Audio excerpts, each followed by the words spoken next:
Gabrielle, are you there? I heard the news from Rick you're moving abroad with your husband with him, being stationed away from work. Hey, Barbara. Yep, you heard right.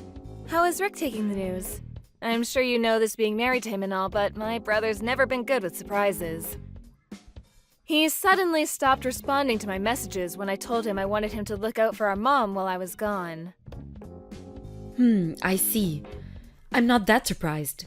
I'm sure you know this better than anyone, but he's never particularly been the kind of guy to go out of his way to do things for others. He hasn't done anything for your mom up until now, so the idea of him suddenly having all that responsibility foisted on him at a moment's notice probably rubbed him up the wrong way. Yeah, I think you might be right. I'm not gonna pretend I expected much from him, but I didn't think he'd just outright ignore me like this. He doesn't seem to have any intention of helping out at all. He almost never shows his face at the family home. Oh, what am I saying?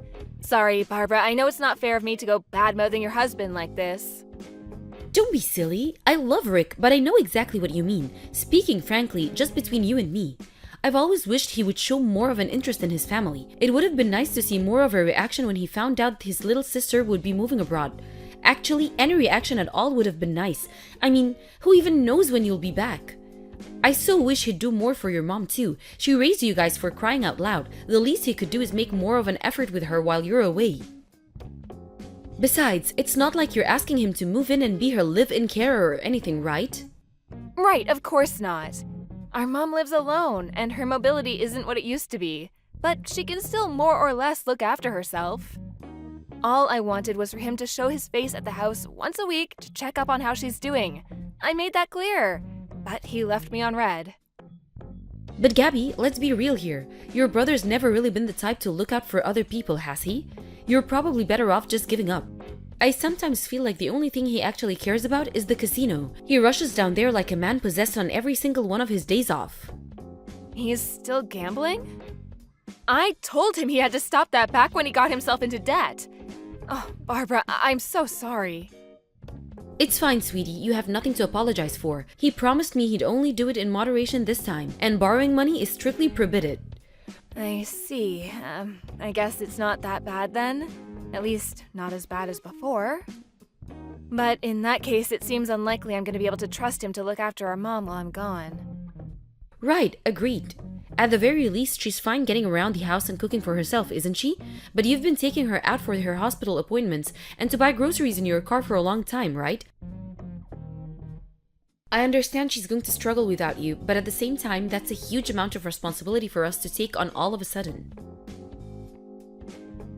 Besides, she doesn't exactly live close by. The cost of living is skyrocketing right now, not to mention how much a tank of gasoline costs these days. Barbara, I hope you don't think I expect you guys to do this for free. Of course, I planned on giving Rick the money to cover everything he and my mom would need to look after her. Oh, really? You did? Yes, there's no way I'd let you guys cover the burden. I'm the one asking for the favor here after all. Plus, I know what Rick's like.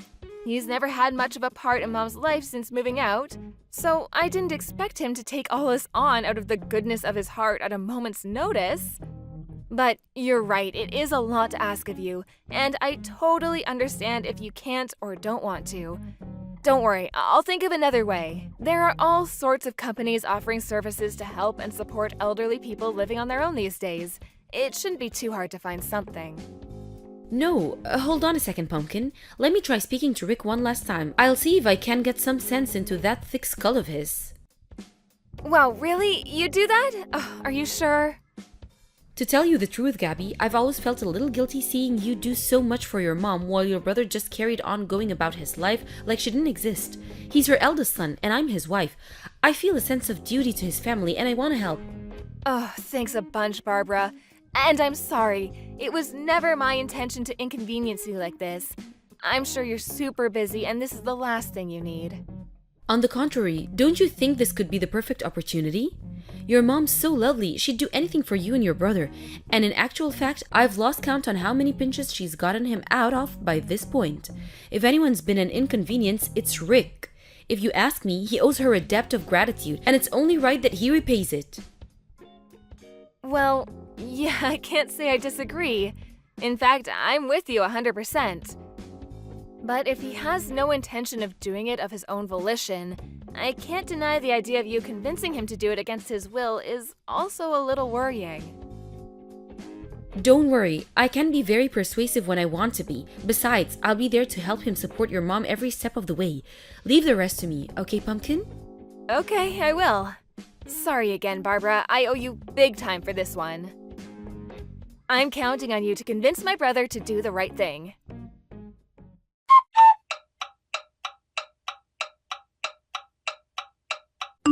Hey Gabby, not long now. You're flying off to Thailand tomorrow, right? I bet you can barely contain yourself. It's a beautiful country, but I hear certain parts can be dangerous, so make sure you be careful over there, okay, Pumpkin? Hey, Barbara! Thanks a lot for the well wishes. Yeah, you betcha, I'm stoked. I appreciate the heads up. Thankfully, my husband's company apartment is in a really good neighborhood. We've always been our cautious types, so we were relieved when we found out. We'll make sure not to go wandering off into the dangerous spots or getting involved with any shady characters. Oh, and thanks again for everything with Mom. You guys are the best. Don't mention it, sweetie. It's so good of you to cover all the costs for us. Your mom's in good hands, so you don't have to worry about one bit. Just focus on enjoying your time abroad, okay? Even if Rick's having a lazy slob day, I'll drive over on my own to make sure she's comfortable and has everything she needs. Sorry again to trouble you like this. Ideally, me and my husband would have brought her to Thailand with us. But the prospect of shocking her like that by jetting her off to live in a foreign country at her age, as frail as she is, just made me too uncomfortable. No kidding, she probably just wants to live out her days in peace and quiet. You're right, I think that kind of upheaval would be really hard on her, not to mention her hospital appointments. I appreciate the sentiment, but taking her with you would be unrealistic on so many levels. On top of it all, there'd be the language barrier, the climate, having to meet new friends. She'd basically be starting life over from scratch. I feel sorry for her just thinking about it. I plan on checking out a few of the nearby hospitals and finding out whether she'd be able to continue her treatment in Thailand, just in case for some reason it came to that. I don't know how feasible it would be, but it doesn't hurt to know. You never know what kind of curveball life's gonna throw at you, you know? I admire your selflessness, Gabby. I truly do. But don't overdo it, okay? You're a human being with limits, just like the rest of us. It's your first time living abroad too, you know? You'll be starting over from scratch yourself. What's family for, if not looking out for one another? You've done your fair share of looking out for us, so now it's our turn. Me and Rick are officially taking responsibility for operations here in the States, and we're banning you from worrying about us or your mom until you're used to your new life in Thailand. Okay, got it. You're right. Thanks so much, Barbara. We couldn't have done this without you. We'll have a time zone gap to contend with while we're there, but don't hesitate to get in touch if you need any advice or if anything's bothering you, no matter how small. Roger that. Oh, before you go, I almost forgot about the money. Bank transfer, right? Would you mind sending it to my account? Your bank account? Okay, no problem. If Rick gets his hands on it, there's a chance he might run off to the casino and blow it all on the slots. The last thing we want is your mom's money vanishing into thin air. You'd probably have more peace of mind with me looking after it. I hadn't thought about it, but actually you're right. I can only apologize eternally for how my brother is. It's fine, I'm used to it now. I knew what I was getting myself into when I married him. Hope you have a safe flight, sweetie. Be careful over there and have fun. All right, I'm going. See you on the other side.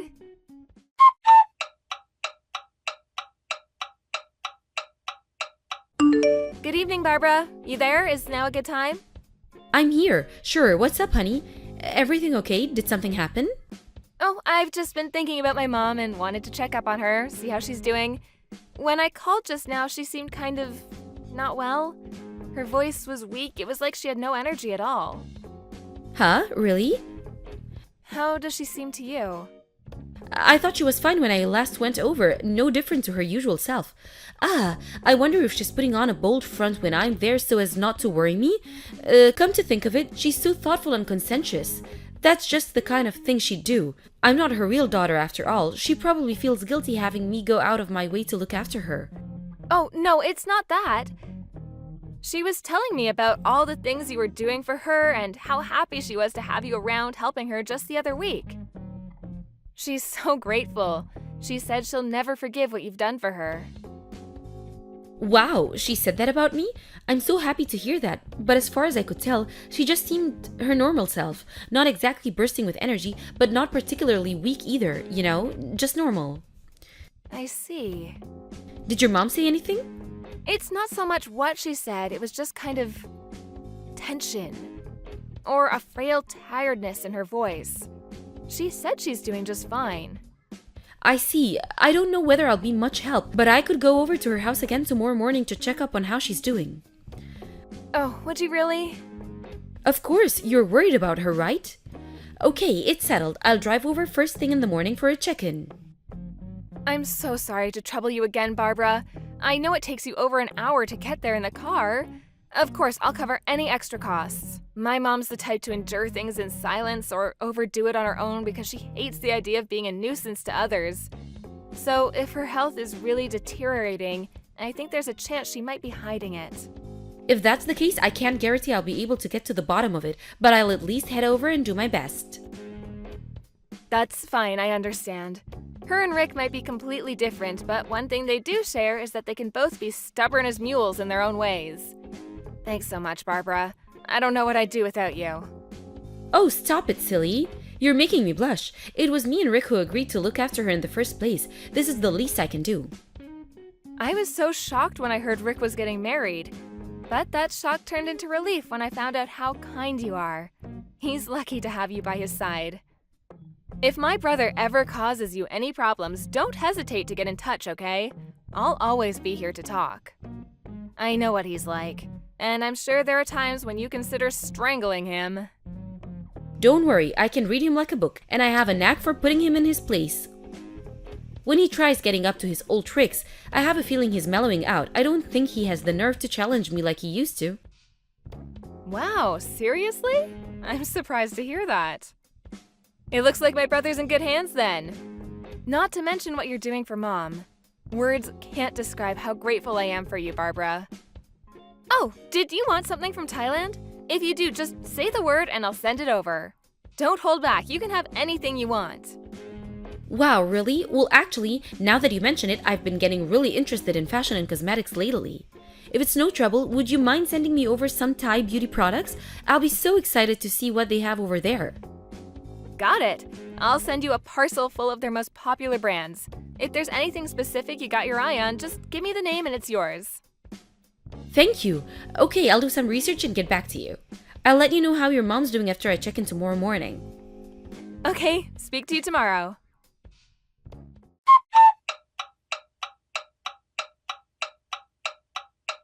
Hey Gabby, there's something I need to talk to you about. Is now a good time? Sure, I'm just chilling at home. It's my day off today. What's up? Listen, it's about the money. Oh, no. Did my gambling-addicted brother get his hands on it somehow? No, it's not that. Can you send me more money to look after your mom? Huh? What? But I'm already sending you $1,000 a month, which includes money for her medical bills. Are you saying that's not enough? Listen, Pumpkin, I didn't tell you this, but the thing is, your mom, she's been really selfish with me lately. The day before yesterday, she suddenly demanded that I go grab her a takeout from a top-of-the-range 5-star hamburger restaurant. She demands nothing but ultra-high-class luxury cuisine all the time, and we just can't keep up with it financially. That's funny. My mom's been living with me and my husband since last week. Who the hell is asking you for luxury hamburgers? Huh? Your mom's living with you in Thailand? Yep. What are you talking about? You're on the other side of the world. How's that even possible? A few days after we last spoke about me being worried about how my mom sounded on the phone, she sent me a message begging me to help her. What? When I called her, she told me you and my brother had been stealing all of her money. She broke down in tears as she told me how you'd been abusing her and stealing things from the house. Ridiculous! I've never heard such a load of nonsense in my life. You're joking, right? Believe me, I wish I was joking. I'm so disgusted with you, Barbara. To think I trusted you. Gabby, no! You've got all this wrong, I swear! I was looking after her probably at first, just like you asked. I did my best, I really did, but it turns out me and your mother just don't get along very well. You wouldn't believe how horrible she was to me. You'd think I was a piece of dirt on her shoe rather than her son's wife.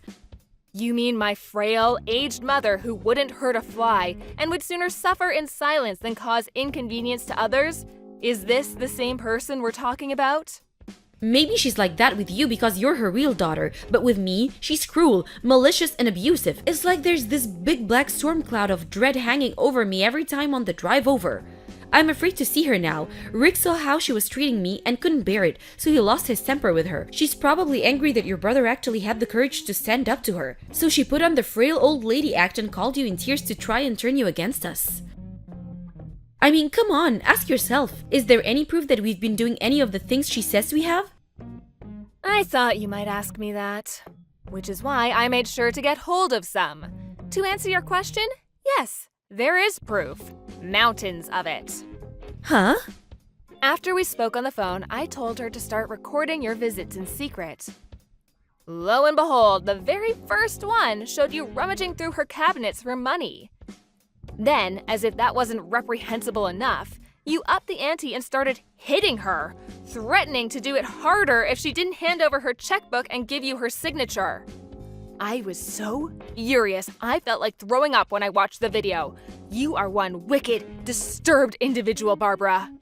But that's only one side of the story. Your mom did the same things to me first. Of course you won't know about that because I don't have a video. You only saw the video she wanted you to see. Your mom's wicked and disturbed too. You can drop the act already. My brother already admitted it, that you stole my mom's money. No way! He wouldn't do that. We're innocent. Why would he admit to something we didn't do?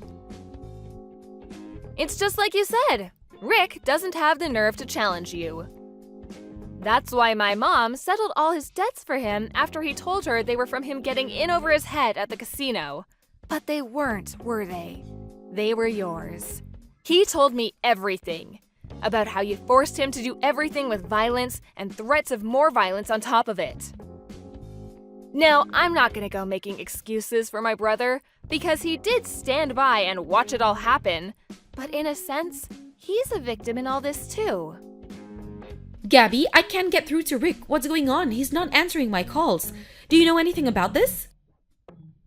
My brother's staying in a facility for male victims of domestic abuse to escape your sickening reign of terror. Oh yeah, he went in today. That's probably why he's unreachable. Something tells me he won't be coming home to see you again. He's staying where? But what the hell am I supposed to do now? What about me? What about you? Well, I don't know about my brother, but I'm pressing charges against you for laying hands on our mom. I have mountains of evidence. The video I mentioned earlier is just the tip of the iceberg. I'm currently in the process of hiring a lawyer.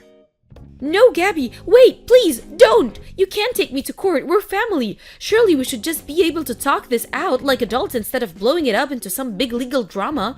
This isn't a TV show, don't be so horrible. The only horrible person here is you. You subjected my mom and brother to unimaginable suffering with your wicked campaign of abuse. And mark my words, you will pay dearly.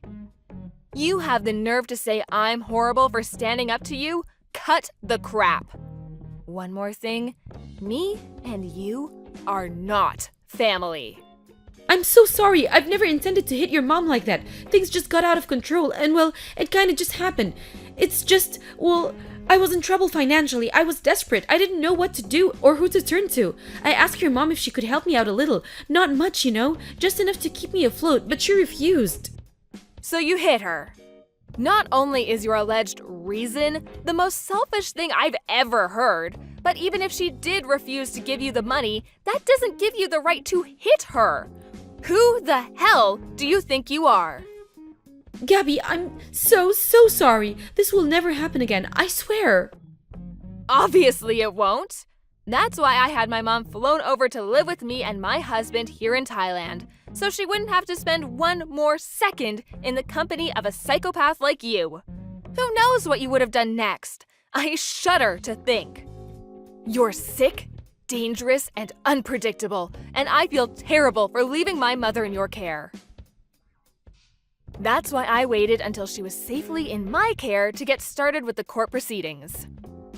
I'm begging you, please, don't take me to court. Anything but court. What do I have to do to change your mind? You're right, I'm all the things you say. I acted wrongly, and I'm sorry. Please forgive me. Do you seriously think I can forgive someone who physically abused, exploited, manipulated, and stole money from my elderly mother? You must actually be insane. I understand you're upset, but please, I'm on my last chance. Huh? Your last chance? Listen, I never told you this, but I'm already on a suspended sentence right now, so please reconsider. If I get in trouble again, they'll throw me in jail. I'm begging you here, please, I'm desperate. I've already lost my husband. Would you really see me lose my freedom as well? Yes, I would. Gladly. In fact, I'd love nothing more. I mean, please, are you seriously trying to play the victim in all this? I hope they find you a good psychiatrist in prison because you need help. You're the one in the wrong here, and you only have yourself to blame. Please forgive me, I'm begging you. I'll do anything, anything. Gabby, please. If you'll do anything, why don't you head over to the police station right now and tell them exactly what you did? And let me make this clear. Neither me nor my brother have any intention of forgiving you. Not now, not ever. Thanks for telling me you're on a suspended sentence, though. I have a feeling that info's gonna come in really handy when we meet the judge. I'll see to it that you pay for the pain and suffering you caused my family if it's the last thing I do.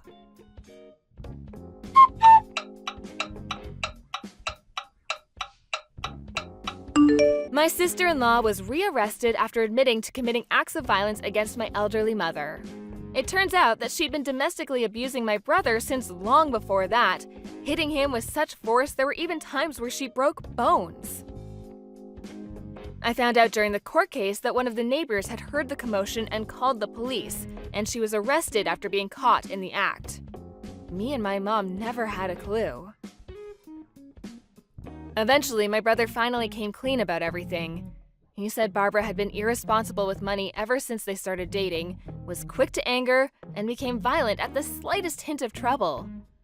He considered breaking up with her on several occasions, but he was so afraid of her that he didn't dare broach the subject, and he was essentially forced into a marriage with a controlling psychopath he was terrified of. I'm not sure I'll ever forgive him for standing by and doing nothing as his psychotic wife abused my mom. But I do understand that he was petrified of standing up to her, afraid of how she might retaliate. There's no doubt about it. He spent years of his life in abject terror. Besides, I have to be honest too.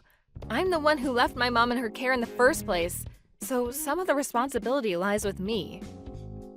I'm filled with regret when I think about how if I'd never asked Barbara to look after my mom, none of this would have ever happened. My mom, on the other hand, is framing this whole thing in a positive light. She said that if this didn't happen, my brother might still be living in quiet desperation as her helpless victim. I don't think I'll ever forgive my ex-sister-in-law for what she did. But I do hope she uses her time in prison to think about her actions, and at the very least shows us enough respect to stay out of our lives forever when she's released. Ever since this whole dramatic episode, me and my husband have been living with my mom in peace and quiet out in the picturesque Thai countryside. Luckily, I managed to find a hospital that could provide the same treatment as she'd been getting in the States, so she managed to adapt to her new life more or less without issue. I don't know if it's due to the climate here, but to my surprise, she's been more lively and energetic than I've seen her in decades since moving over. Naturally, my brother divorced his deranged tyrant of a wife, and now he's living in another state, as far away from her as possible.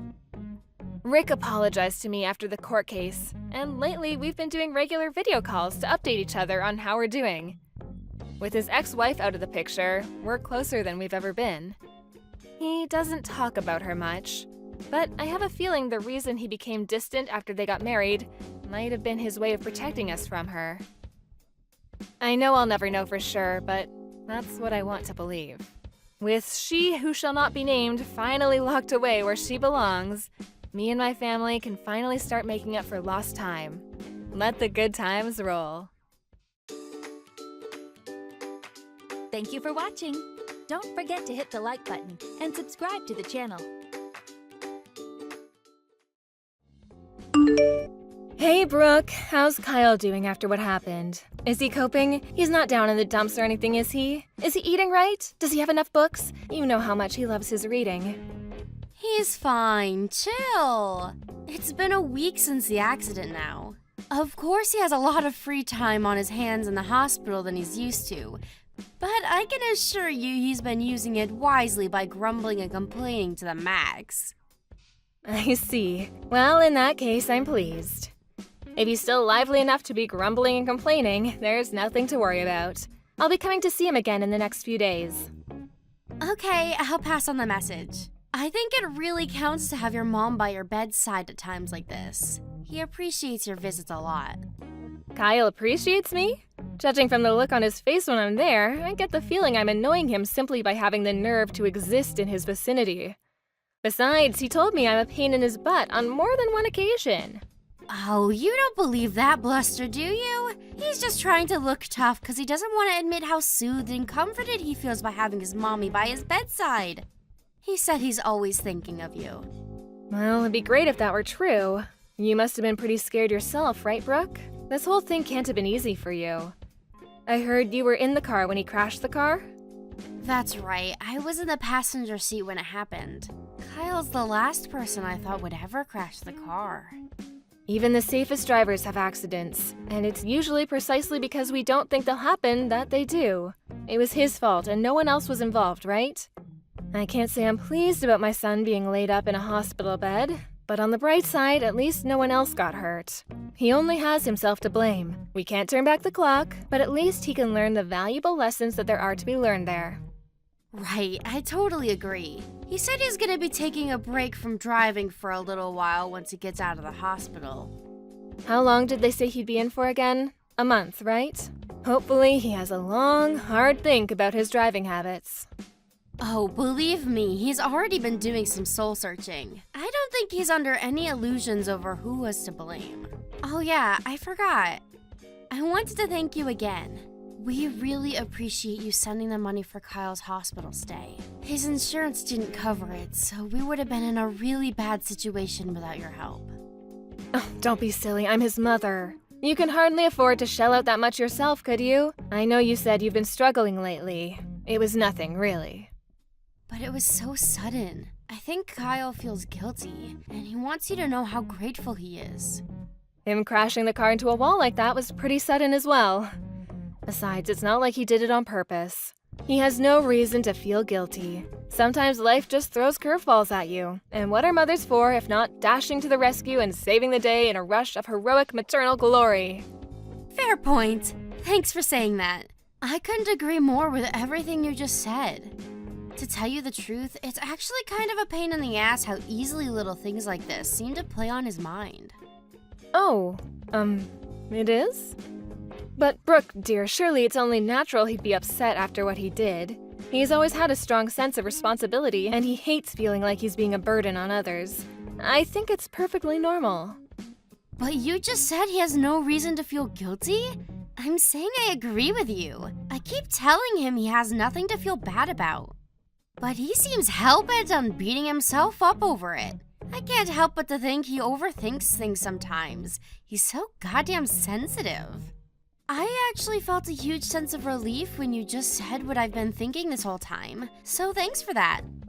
Sure, he might overthink things at times, but still. Don't you think it's more complicated than that this time? Huh?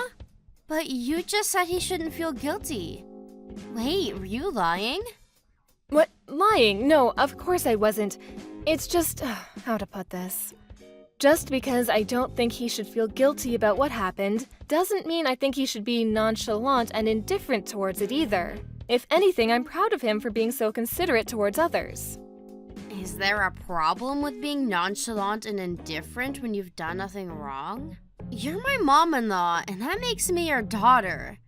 What's with this weird formality all of a sudden? Since when were you this stiff and reserved? You can speak your mind with me, you know? I see. Well, I suppose if that's how you feel about it, then you do you, sweetie. Right? I will. Okay then, it's settled. From now on, carefree is the word. Our days of fretting over trivialities are gonna be nothing but a distant memory. Right. Got it. All right, well, Brooke, I have some shopping to do now, so I'll speak with you later. Take care.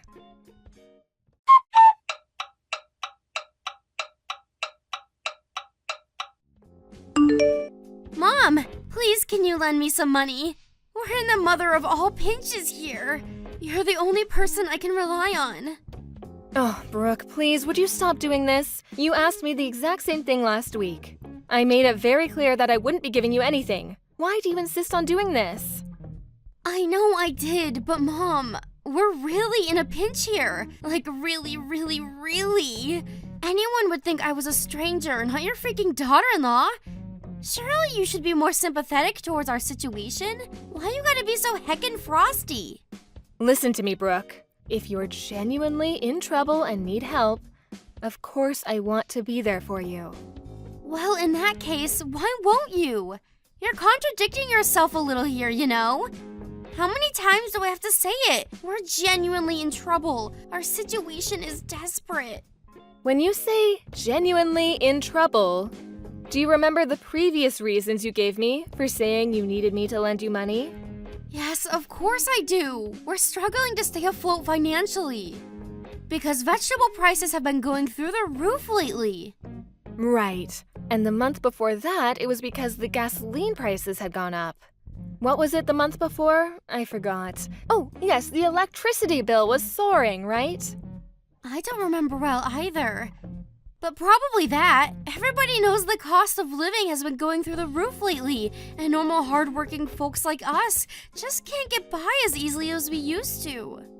Probably that. Ugh, I see. Anyways, let's forget about that for a moment. What I wanted to ask you is, why don't you understand how unreasonable it is to come begging me for money every time your living expenses go up? How is that unreasonable? You're right, I don't understand at all. We're your family, and we're in trouble. You're the one who said it was your job as Kyle's mom to dash to the rescue and save the day when life throws curveballs at us. Surely helping us at times like this is the decent, moral, and obvious thing to do? It's not that I don't want to be there for you. The problem is that every time you ask for money, it's for the smallest, pettiest things. Think about it. If I have to come to the rescue every time your outgoings go up slightly, it'll never end. Kyle's got out of the hospital and went back to work months ago. It's not like you two are on one salary anymore.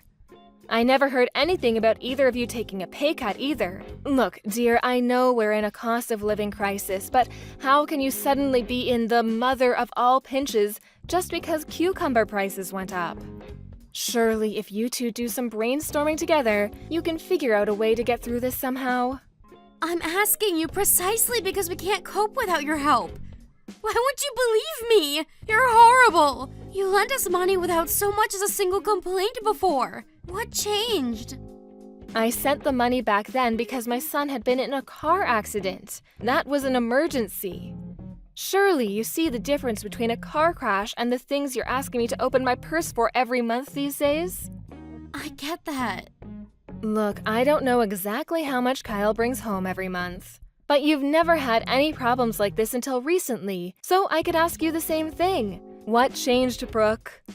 You'll be fine if you just tighten your belts a little. You know, like eating out less, canceling things like Peeps Flix subscriptions, making sure the lights are turned off, that kind of thing. This is hardly rocket science. It must be nice to have the luxury of saying all these things from a position of complete financial security. Life isn't so easy for us mere mortals, you know. Yes, that's right, I know. You're sitting on a tiny little nest egg in that savings account of yours, aren't you? I see. I take it you heard from Kyle? He let it slip after he had a few beers the other night. I'm pretty sure he didn't mean to tell me. It's real nice to know how trusted I am in this family. Like, geez, thanks for sharing, Mom. Anyway, if you have so much money, what's the issue with lending us a few cents here and there to help us get by when times are tough? Why does it have to turn into this big drama? Just quit complaining and hand over your bank card already. You do know that my savings and your household finances are completely unrelated, don't you? Just because I have money does not mean I'm obliged to give it to you. What kind of logic is that? Besides, if you're really in as much trouble as you say you are, why are you the only one who ever comes begging to me like this? If times are so tough, why haven't I heard so much as a word out of Kyle?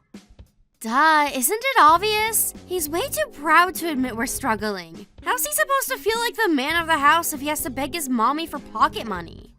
In that case, you won't have any problem with me confirming all this with him directly, will you? You know that your finances are in such dire straits that you have to beg your mother-in-law for money several times a month? Oh, come on. There's no need to do that, and you know it. That's just mean-spirited. Think about how it would make your son feel. The bottom line here is that you need to learn to overcome life's challenges by yourselves. If you rely on others at the first sign of trouble, not only will you have no problem-solving ability of your own, but you'll be finished as soon as the support dries up. I have absolute faith in you both to get through this and to become stronger people for it. If you accept and understand all of the above, and you still say you're in desperate trouble, I'll be here for you.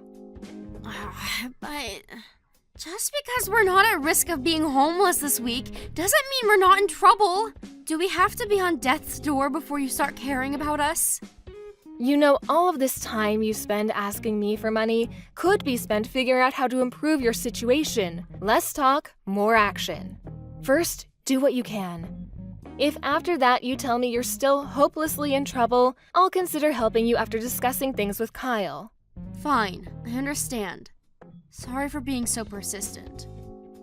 Don't worry about it. I'm grateful for your understanding. I understand things aren't easy for you right now, but you can't go through life relying on others all of the time. If you did, you really would end up in the mother of all pinches when no one was there to save you.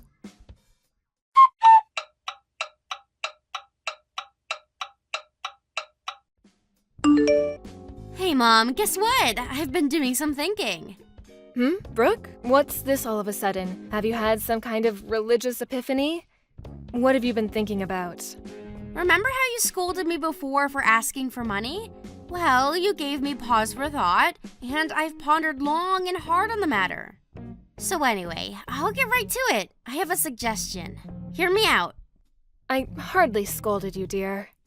But it is important to consider other people's feelings and opinions, especially when they differ from your own, and the ability to do so is a sign of real maturity.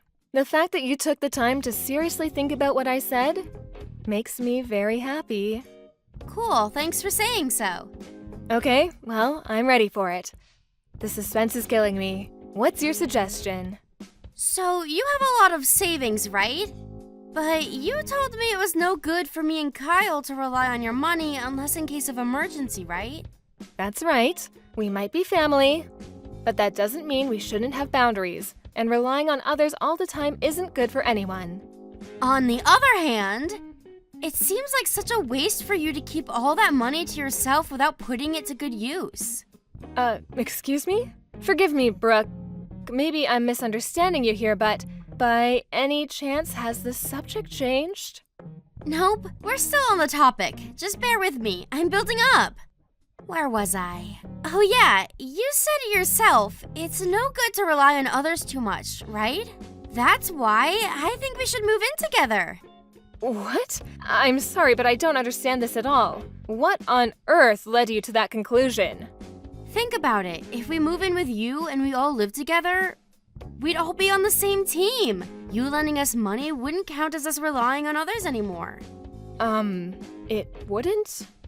That's right, it wouldn't. And actually, scratch lending. If we all lived under the same roof, there would be no our money or your money because we'd all be contributing to the same pot. Your money would become everyone's money. I can't believe I didn't think of it sooner. Let's do it. Let's live together.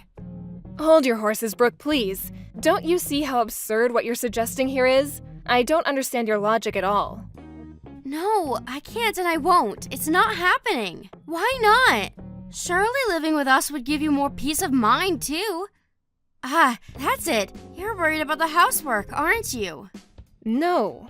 Not wanting my son and daughter-in-law to move in with me has nothing to do with the housework. Do you have no inkling of how ridiculous what you're asking me to do is? Relax. You don't need to worry at all. I won't interfere with you doing the housework one bit. I'll never get in your way. In fact, I bet you won't even know I'm there half the time. I just told you that isn't the point. Hey, wait a sec. Are you saying you want to move in with me but don't intend to do any housework? I am, but trust me, this makes sense. Think about it. Me and Kyle have only been married for a year, right? Which means I'm still learning the ropes as a housewife. There's still a lot of stuff I'm not sure about, and a lot of things that don't come naturally to me yet. You, on the other hand, are a veteran with decades of experience. Not only would it be rude of me to assume I could do even half as good a job as someone as skillful as you, but it'd also be way more efficient if you did it all for us. Oh, good grief. Alright, you listen to me, Brooke, and I'm aware of how rude this will sound, but I just don't care anymore. I'm so disgusted with you, I struggle for words. That's not important right now. What's important is that we move in with you ASAP and live together as one big happy family. So what do you say? We'll handle stuff like having our things sent over on our end. You moved house last month, right? I don't know your new address yet. Could you tell me it? This conversation is pointless. There's no getting through to you. I take it Kyle is aware of this little scheme of yours. I'll discuss the matter with him directly. What are you talking about? Kyle doesn't know anything about this. Wait, what? Are you being serious? You're talking about moving house and your husband doesn't know? Yep, that's right. To tell you the truth, the idea only just came to me and I got excited. I just had to pitch the idea to you straight away. But relax, it's fine. I'm certain Kyle's gonna be on board with it. He's smart after all. Wow, Brooke, wow. Were you always like this? I don't even know how to respond. But I do know one thing. How arrogantly and selfishly you're behaving right now only strengthens my resolve not to let you move in with me. It is not happening. Like, what the hell? Your daughter-in-law's telling you she wants to move in with you here. Anyone else would be pleased. I'm not so sure about that. Anyway, there's no point in carrying on this conversation if Kyle doesn't know about what you're doing. I'm going to go speak with him directly. I have nothing more to say to you. God, you're so freaking annoying. How could you be so ungrateful? I'm doing this out of the goodness of my heart. Do you know how dangerous it is for an old hag like you to live all on her own? We're moving in with you, so hurry up and tell me your address. Oh, today has been an unusual one. Who would have thought it's possible to be this disgusted with a single person so many times in one day? It's actually impressive. Stop talking nonsense and accept my very kind offer already. You think I've got all day to be wasting on this stupid conversation?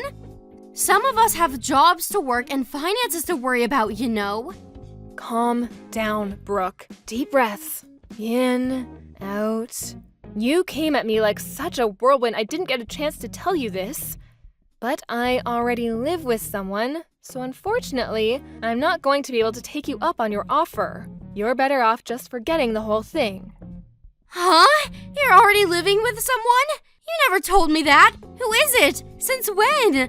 Why wouldn't you tell me something so important? Isn't it obvious? Who would I live with other than my family? My second son and his wife, of course. You're right about me moving house last month, but it wasn't to be on my own. I moved in with the two of them. I wasn't lying when I said you couldn't move in with me, you know. What you're suggesting is literally impossible. What the? No! How dare you be so selfish! Do you have any idea how much trouble this puts me and Kyle in? We need your savings! Undo it! Get out of their house and move in with us! You can't be serious. I know you know that's not going to happen. I knew that was what you were after all along, by the way, but it's at least nice to hear you admit it. You'd stop at nothing to get your claws into my money, would you? As long as I know that behind every word that comes out of your mouth lies nothing but an insatiable desire for my money, I have no reason to talk to you. Not now, not next week, not ever. If that upsets you, I suggest you go off and cry into your pillow alone because there's nothing you can do to change my mind. You just hold on a goddamn freaking minute. I'm not done speaking yet. I'm terribly sorry, Brooke, but I'm busy. Me, my eldest son, and his wife are all going to a hot spring resort today. Gotta go. Bye. A hot spring resort? Now? Right now of all times? You cannot be serious. Ugh! Mom! Are you there? Mom! Mom!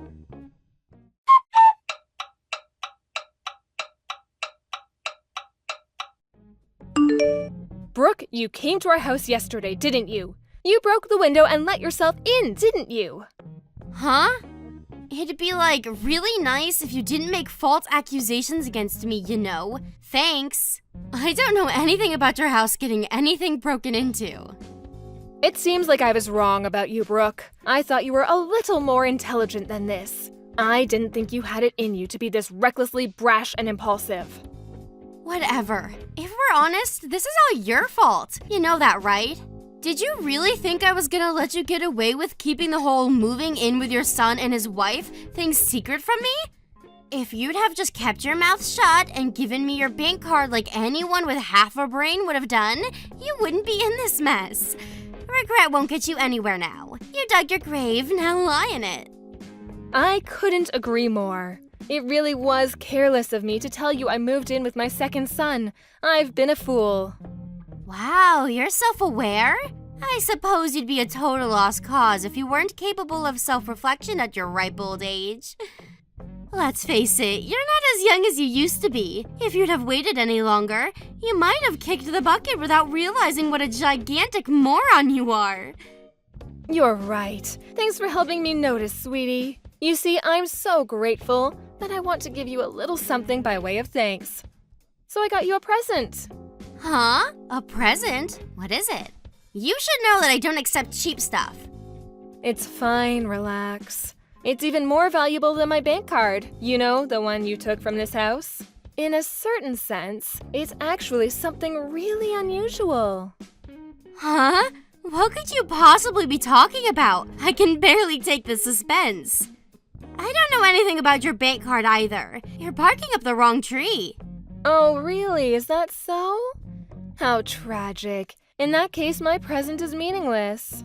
Huh? Meaningless? How so? What's the present? Tell me. You see, I spoke to the police about what happened yesterday. We have witness testimonies from the neighbors. Something tells me you might get a knock at the door from some men in uniform with a couple of questions to ask you very soon. Wait, what? You spoke to the cops? Why would you do that? What's the problem? You have nothing to worry about. It wasn't you after all. Sorry if you find it boring, but I thought it'd be perfect for you. The present is police questioning, just for you. Congrats, honey. No, wait! You can't seriously be saying you reported me, your own daughter-in-law, to the police? I'm your son's wife! You seem a little perturbed. Is everything okay? Surely you have no reason to panic like this. What's the problem? It wasn't you after all. I know you're probably busy and having a bunch of stern-looking cops grilling you on the sofa might not have been how you envisioned yourself spending today. But you clearly had nothing to do with it, so I'm sure they'll be out of your hair before you know it. I'm sorry. I lied. I knew it. So it was you? Yes. I was so mad about the whole moving in with your other son thing. I wanted to get back at you somehow. I'm sorry. Please forgive me. I see.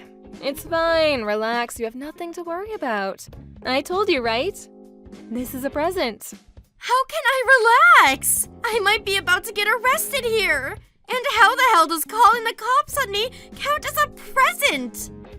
It's a present because I am very kindly giving you an opportunity to reflect on what you've done and become a better human being. So why don't you have a long, hard think about your behavior and fix that rotten personality of yours? That's what me and Kyle want you to do. We both have high hopes for your rehabilitation. We'd be over the moon if you accepted it with some gratitude, because this is the last present you'll ever get from this old hag.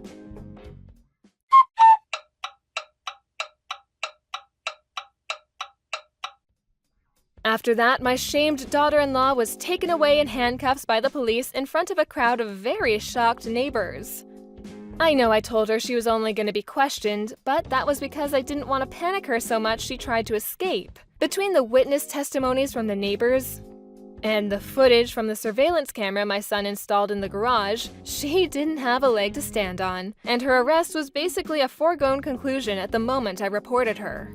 My son Kyle divorced his criminal of a wife as soon as he found out what she'd done. I hope she uses this as an opportunity to reflect, but I'm not holding my breath.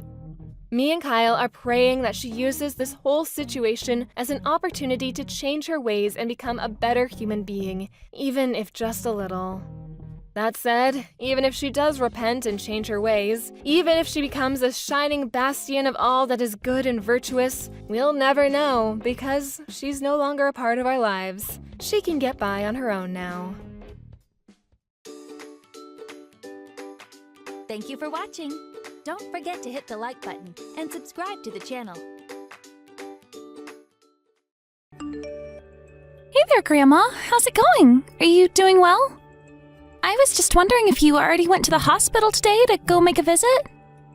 Oh, well, hello there, Sandy. Yes, I went to the hospital today. Thank you for asking. And actually, you should know that your grandpa is getting better bit by bit every single day. So I know how worried you've been about him, but I really do think that he's going to be okay. Really? You mean it? You think Grandpa's going to be okay? That's great news! I'm so happy to hear that. Do you have any idea when he's going to leave the hospital? Well, the doctors haven't really given a firm date or anything yet. But I really don't think it's going to be too much longer now. I mean, it's quite crazy to think that your grandpa's been in the hospital all month. I know, it's been so long. But I'm glad that he's getting better and that he should be getting out soon. I just wish that we lived a little bit closer so that I could have gone to see him. Well, your grandpa talks all the time about how much he can't wait to see you. He told me today when he has to do his physical therapy to get better, he thinks of you and it helps him. Did he really say that? Well, you tell him that I'm always cheering him on in my heart. I will be sure to tell him just that tomorrow, Sandy. And I'm sure that it will make him very, very happy. Thank you so much, Grandma. That means a lot that you would do that. But if you're going tomorrow, then does that mean that you've been going to visit him every day? That's right. If I don't go and visit him, then your grandpa tells me he feels lonely. Aw, poor Grandpa. But I'm glad that you're getting to keep him company while he's in the hospital. I really wanted to get to go out and do something with him since it's going to be summer break soon, but I guess he will still have to rest, won't he? Oh, that's right. I forgot that you were almost done with school for the year. You must be so excited. Well, Grandpa may have to rest at home for a bit, but that doesn't mean that you can't come over and spend time at our house. I know how sad you were not getting to see Grandpa at your end-of-year recital. I know, it was hard, but if I can see you and Grandpa this summer, then it'll all be okay. You really are such a sweet little girl. Do you know that, Sandy? Anyways, do you have any other plans for your summer break this year? No, I haven't really made any other plans to do anything else, actually. Oh, I see. So you aren't going to do any camping trips or go on any trips with your family or anything like that? I thought that your parents always tried to take you to the beach or out camping or something like that every summer. Yeah, they normally do, but I guess we're just not going to be doing anything this year. But then again, we really don't have anyone who can drive, so I guess it only makes sense. Wait, what? What do you mean by that? Is your dad not at home? Well, he isn't at home because he's actually always at work and always super duper busy. I see. Do you have any idea what might be keeping your dad so busy?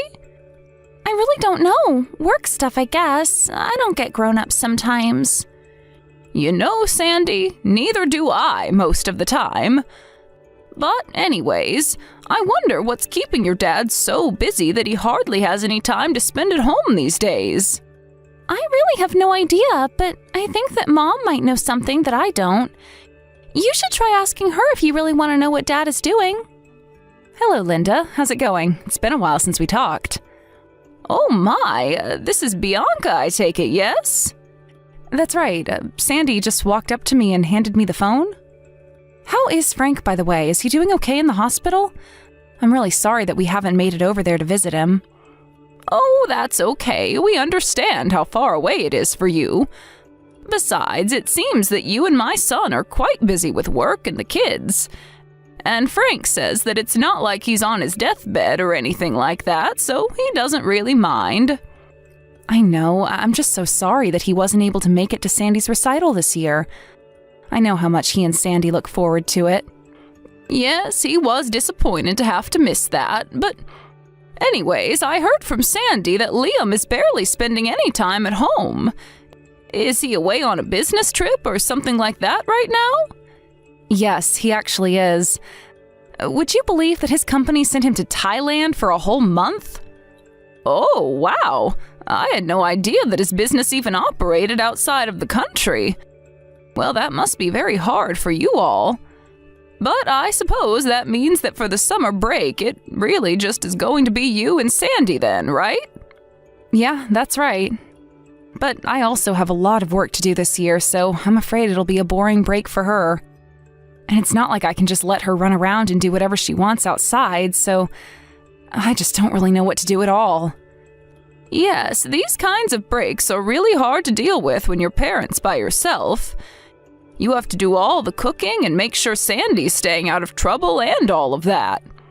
I know, I really do wish Liam was here. It all felt so much easier when it was the two of us.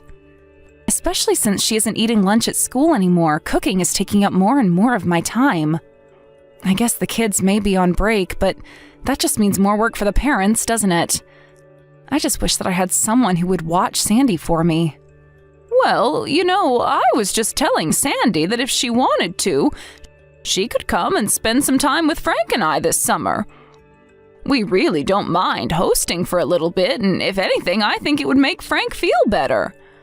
Oh, no, Bianca, I could never ask you and Frank to look after Sandy.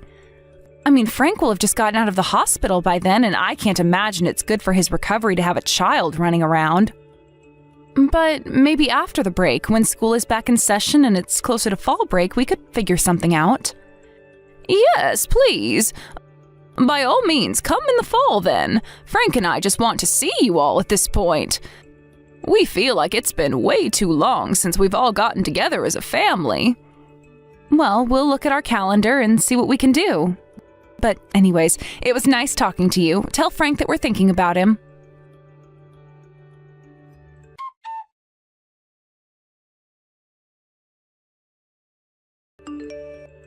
Hey, Bianca, are you there? I was just texting because Sandy's summer break should have started and I wanted to check in on you. Oh, well, thank you for being so considerate, Linda. If I can be honest, though, things have been better. I don't think I've ever been this busy in my entire life. You mean because Liam isn't there to help take care of Sandy with you? Or do you just not feel safe at home with it being the two of you there? No, it isn't that. This neighborhood is really safe, and I don't think there's ever been a problem here. Well, that's good at least, but I suppose with all the bad weather you've been having the past few days, Sandy has probably been stuck in the house, huh? I just hope that you're not stressing yourself too much right now. I know that being locked in a house with your child can, well, push some parents to their limits. Yes, I know exactly what you're talking about. But thankfully, Sandy and I have plenty of indoor activities to do, so she isn't getting too stir-crazy. And even if the weather was good and I didn't have any work, I think that Sandy just enjoys playing indoors more than she does outdoors. Ah, I see. Well, I'm just glad that the two of you are doing all right. And I just wanted to say that I'm sorry for messaging you while you're so busy. I just wanted to let you know that if you need anything, you can always ask me. No, oh, Bianca, please. I really don't want to bring you into my problems or call you in just because I'm a little stressed is all. I could never do that. Oh, please, we're family. It isn't a big deal at all. Just know that you can always call on me. Thank you so much. I really do appreciate that, Linda. Oh, and just one more thing. I was going to send a little gift box of sweets for Sandy, but... Well, is there anything I shouldn't send her? Linda, I really appreciate you wanting to do that, but you don't have to do that. And since I'm not even at home most of the time, I don't think I'd be there to receive them. And neither would Sandy, since I told her never to answer the door when I'm not home. Oh, well, that's a good idea. You never know who it might be on the other side. Exactly, and I think if I knew that Sandy was answering the door while I was at work, it would really drive me crazy. I never knew that having a kid would make me this nervous in my life. Well, I don't think that's necessarily a bad thing. There are plenty of reasons to worry. I just hope that you're enjoying yourself as well. But anyways, as long as you're teaching Sandy to be safe, I suppose that's all that really matters. Thank you for understanding. I really am so grateful for what you've done and want to do. But I just have my hands full dealing with Sandy, and I kind of don't need any more to think about. Of course, if anything happens and I need your help, you'll be the first to know.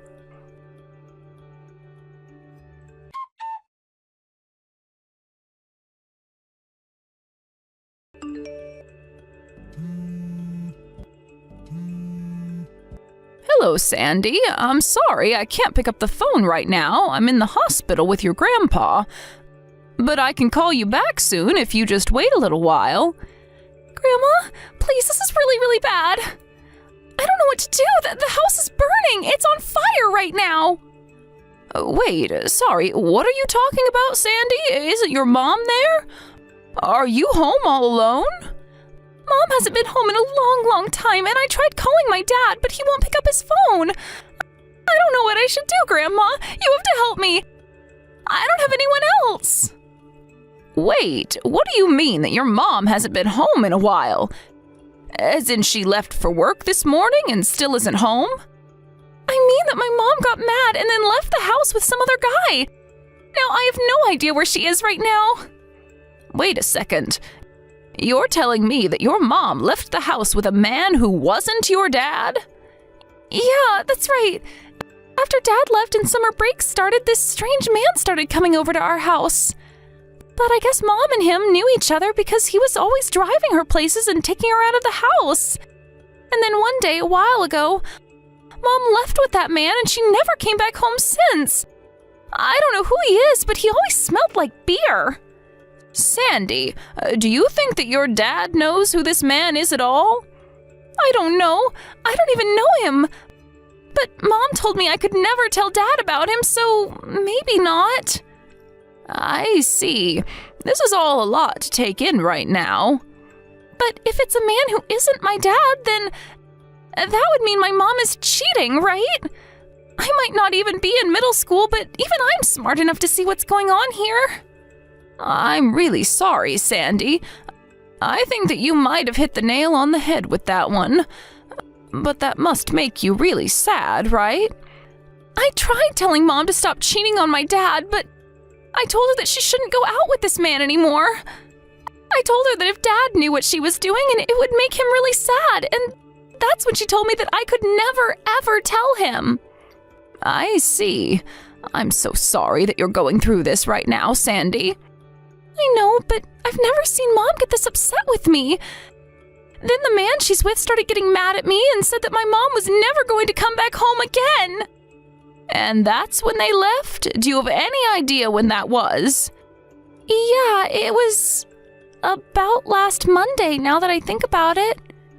Wait a second, last Monday? So you're telling me that you've been at home all alone all week?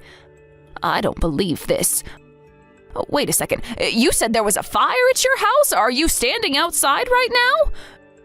You're not still in the house right now, are you? It's okay, Grandma. I'm safe. I ran out of the house when the fire got really big, and now I'm standing outside. Oh, thank goodness. I am so happy that you're such a clever child. even if you are too clever for your own good sometimes. But anyways, what is the house like? How is the fire? A neighbor came out and called the fire department and is standing out here with me, so I'm not alone right now. Great, that is really amazing to hear. Please tell that neighbor thank you and ask if you can wait with her for a little bit. I'm going to call your mom and dad's work right now. Then after that, I'll go and pick you up.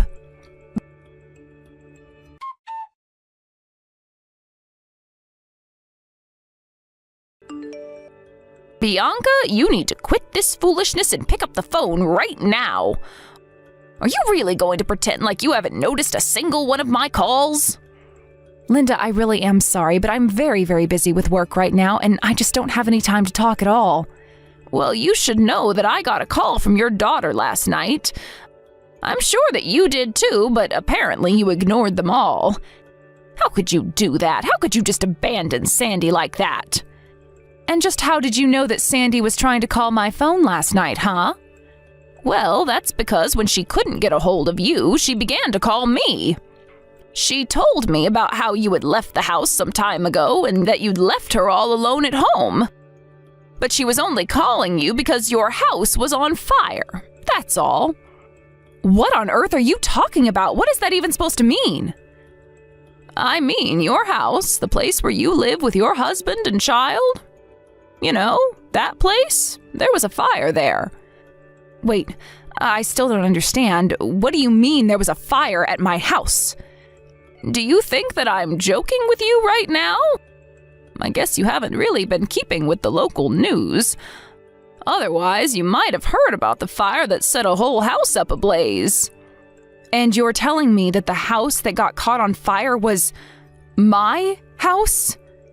That's right. Not only that, but like I said, the whole place went up. And the whole place burned down. I don't believe this. I don't know what to say right now. Well, I would be speechless too if I just found out that everything I own had just been burnt to a crisp. And especially if all of that happened while I was out running around with some strange man. I would just feel like I made the worst mistake of my life if that happened to me. What are you talking about? You're still not making any sense at all. Am I not? You're the one who didn't even know your own house had burned down because you were ignoring your own child. But, I mean, I was at work and I wasn't looking at my phone, that's it. Oh, really? Because it's already well into the next day now and you're still seeming surprised at all of this. It sounds to me like you've been away from home for a while now, no? Perhaps because you're out cheating on Liam right now?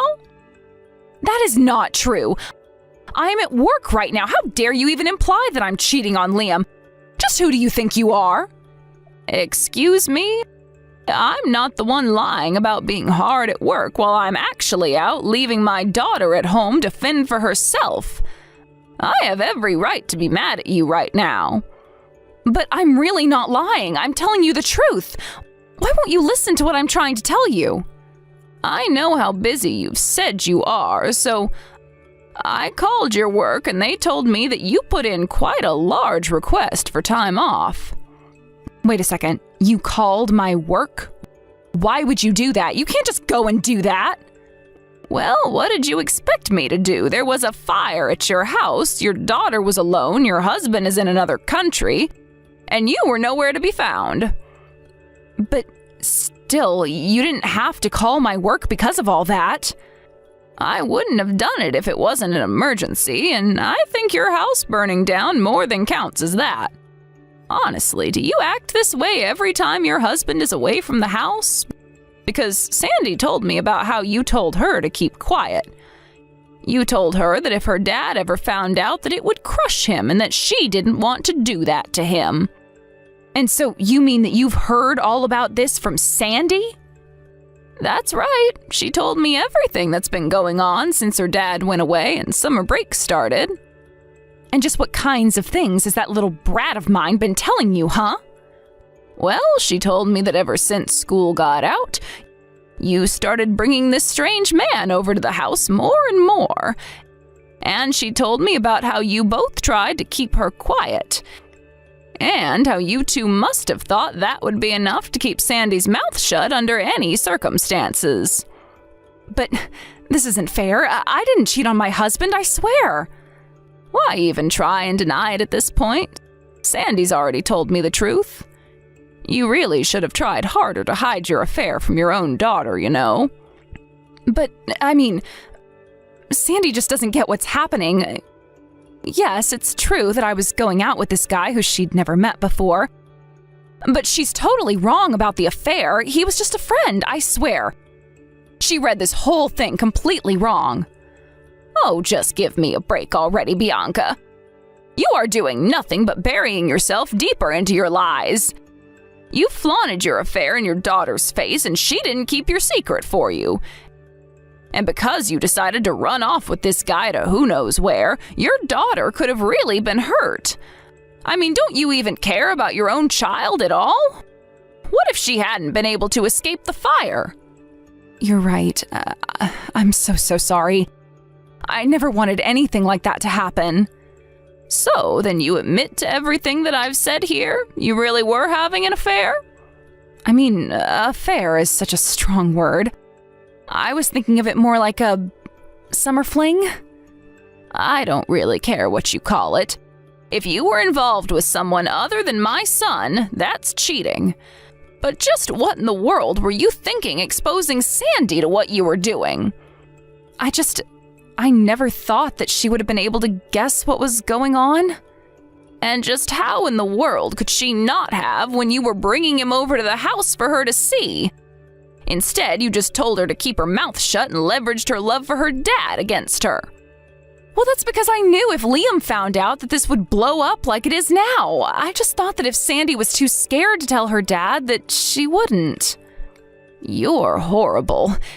How could you manipulate an innocent child like that? Well, I hope that you're happy with this other man of yours, but you should know that you don't even have a home to go back to now. And what about Liam? How much of this does he already know? Oh, he knows all of it. We called and explained to him all about why his house was burned down. And what did he have to say when he heard all of that? Well, I only caught a little bit of the yelling and shouting. I had to mute my phone for a bit because I had never heard my son swear so much, and Sandy was in the room. But then, does that mean that you think he's going to want a divorce? It's not like I wanted to marry the guy that I was seeing. What do you think?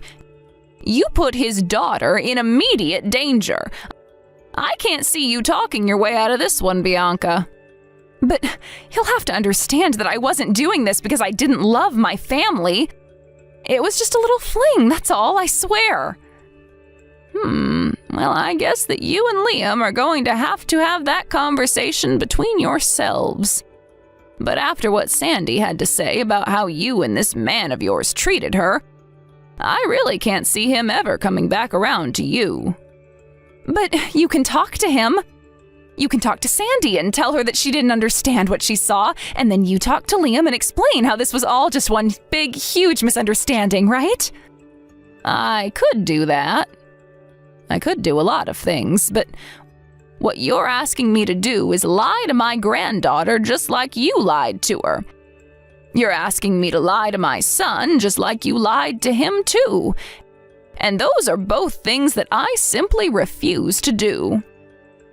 Unlike you, I respect my family too much to manipulate them. You made your bed, now it's time for you to lie in it.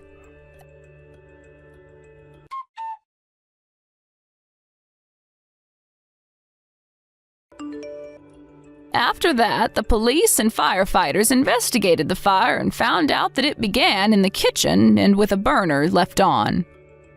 Apparently, Sandy had been trying to cook for herself since she had no other choice when the fire broke out. Liam sued Bianca not only for her affair, but also all of the property damage that occurred not under her watch. In the end, Bianca ended up owing Liam more than she could afford. He also sued the man Bianca was sleeping with and got a pretty penny from him too. I heard that because of all the legal fees, Bianca went deep into debt. She asked both of her parents for help with her situation, but they were furious with her and refused. With no home or family, Bianca had to move into a tiny apartment and start her life over from scratch. I hear that she can barely afford to even pay rent, as so much of her salary is now going to paying off her debt. Until Liam got back from his business trip, Sandy came to stay with Frank and I at our house. Both Frank and Sandy were overjoyed to get to see one another. I remember on the night of the fire when I told Frank it looked as if he was about to have a heart attack, he was so stressed. But when I told him that Sandy was safe, his eyes softened and he was finally able to breathe again. Of course, given the severity of the situation, Liam's work didn't keep him all over there for the duration of the business trip. He was able to come back home right away to deal with all that had happened. It was from then that he dealt with Bianca and her secret lover. I don't think that I have ever seen my son's face look so angry when their lawyers met. Of course, Liam was on one side of the table while Bianca and her other man were on the other. I swear that if it weren't for those two lawyers there, my son might have taken the law into his own hands. He told me later how the night of the fire he hadn't been able to sleep for 3 days out of worry for what was going on. Once all the legal proceedings were over, he slept a whole 48 hours straight. Liam took the money he got from the lawsuits and used it to buy a house much closer to my husband and I. Sandy was so happy to get to live closer to us, and we were so happy to be able to keep an eye on her. More than anything, I'm just so happy that all of this finished without anyone getting physically injured or permanently scarred. I feel so sorry for Sandy, but I know that she's a brilliant and resilient girl with a bright, bright future ahead of her.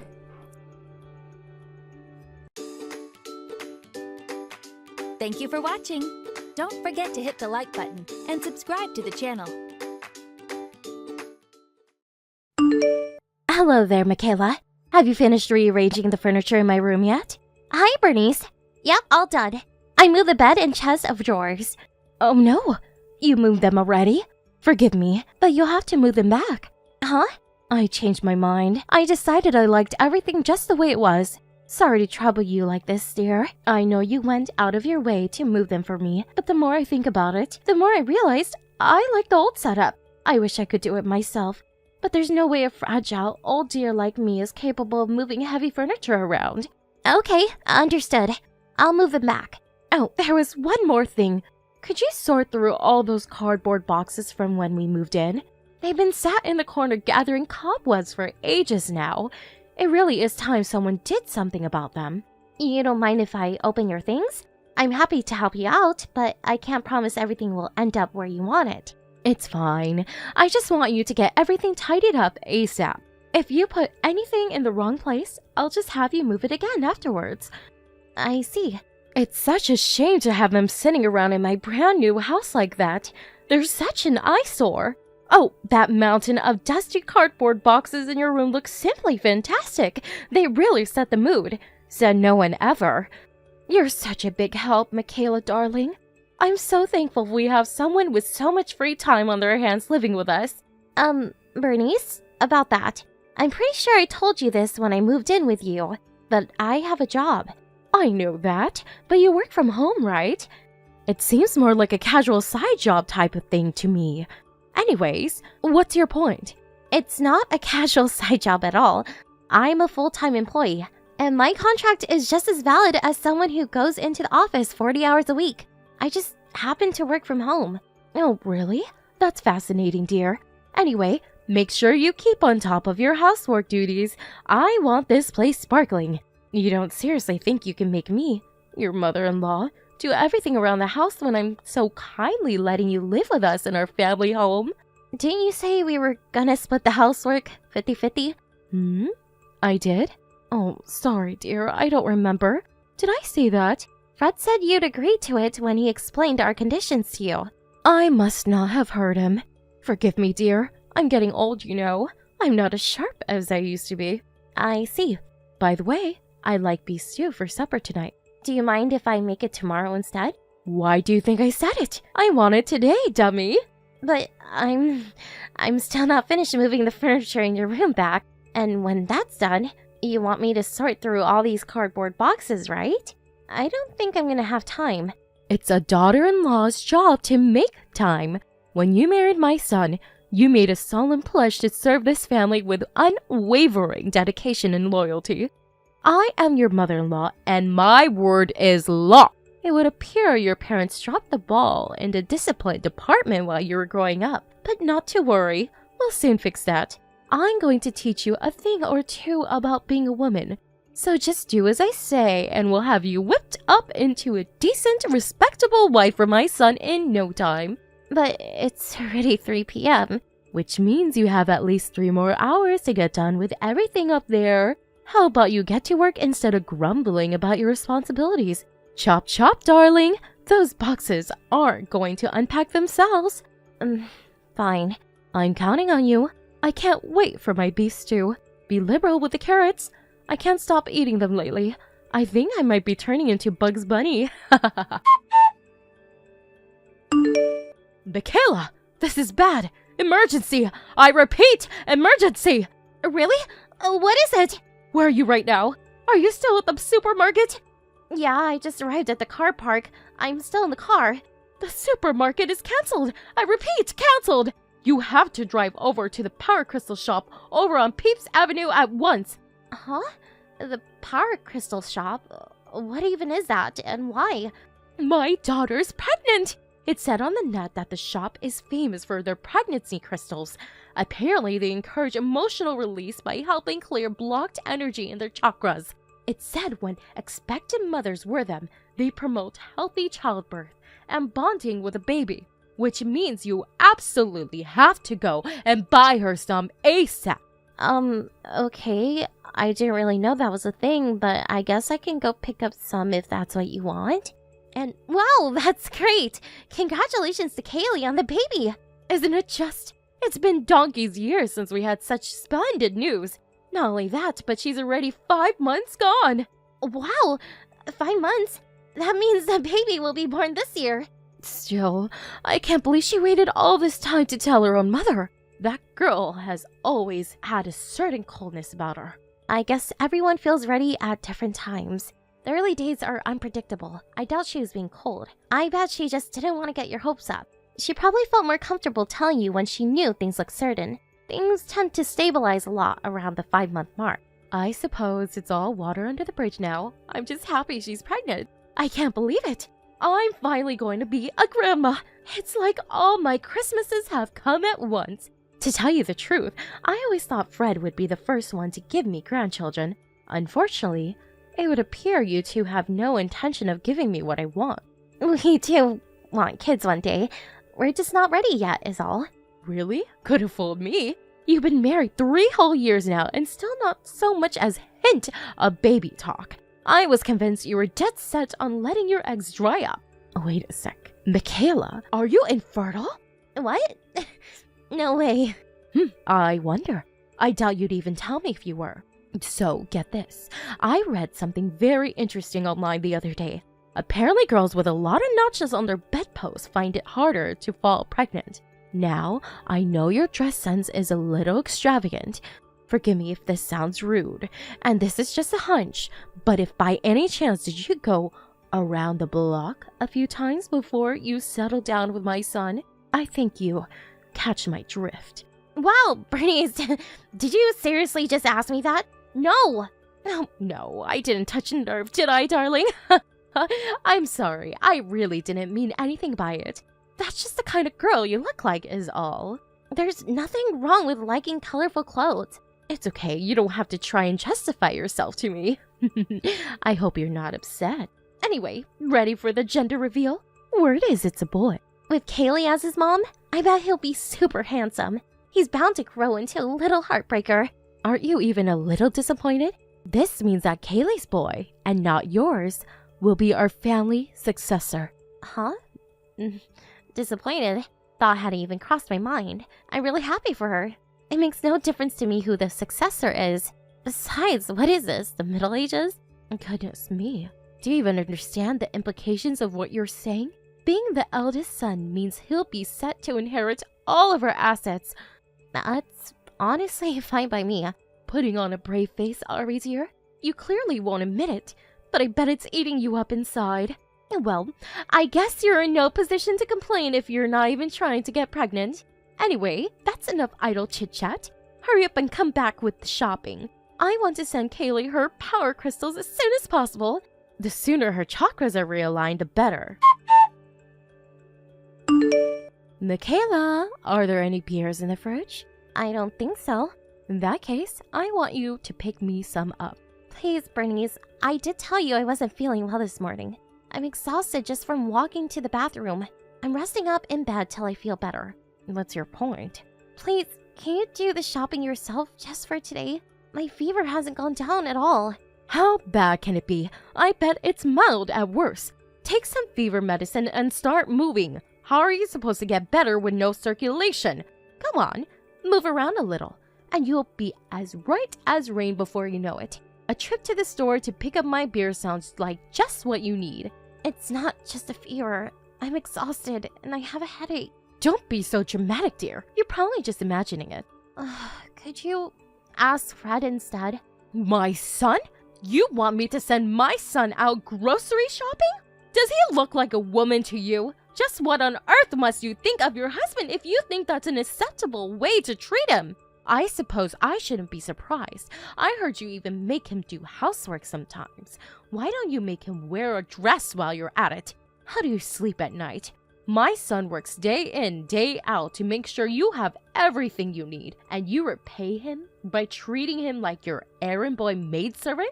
It's time you got your act together, young lady. Me and Fred agreed to split the housework because we both work full-time. Do not compare your job with what my son does. I've seen you working on your laptop in the kitchen. I'm not sure exactly what it is you do, but it always looks like you're playing video games or watching movies to me. Do not take advantage of his kindness. Start treating him with more respect. Please, can you just give me a break for one day? Point taken loud and clear. I suppose I'll have to go and pick up the beers myself. You know what? Fine. I know firsthand what a slave driver you are now. I'm sorry. That's okay. What do I care? You'll be leaving soon. Wait, what? Leaving? My daughter will be coming to stay for a home birth. Kaylee? At the house?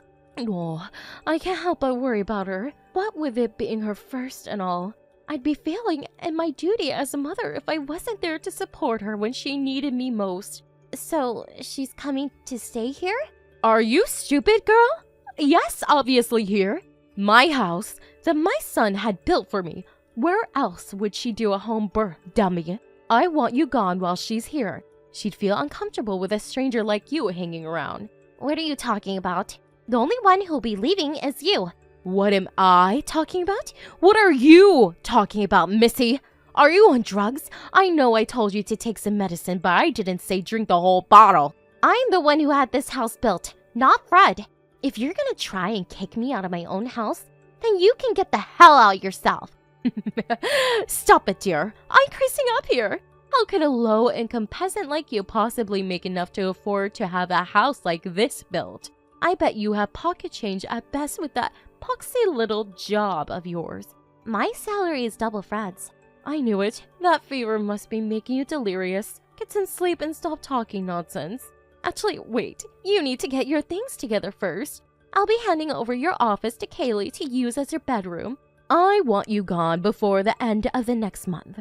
I can't wait to live with just my family again. It's going to be so refreshing not to have any unwelcome strangers hanging around for a change. Got it. By the end of the month, right? Don't worry. I'll get everything together. Michaela, what's going on? Where are you? Out for dinner. The front door won't open. My key won't fit in the lock for some reason. Hurry up and get back here. No can do. Me and Fred just arrived at the restaurant. We're gonna enjoy our meal in peace, thanks. What am I supposed to do then? Hang around out here in the yard until you two finish eating? It's fine. You don't have to wait around. In fact, it's probably best that you don't. You don't live there anymore. Excuse me? The reason the door won't open is because I had the locks changed. You won't be going inside again.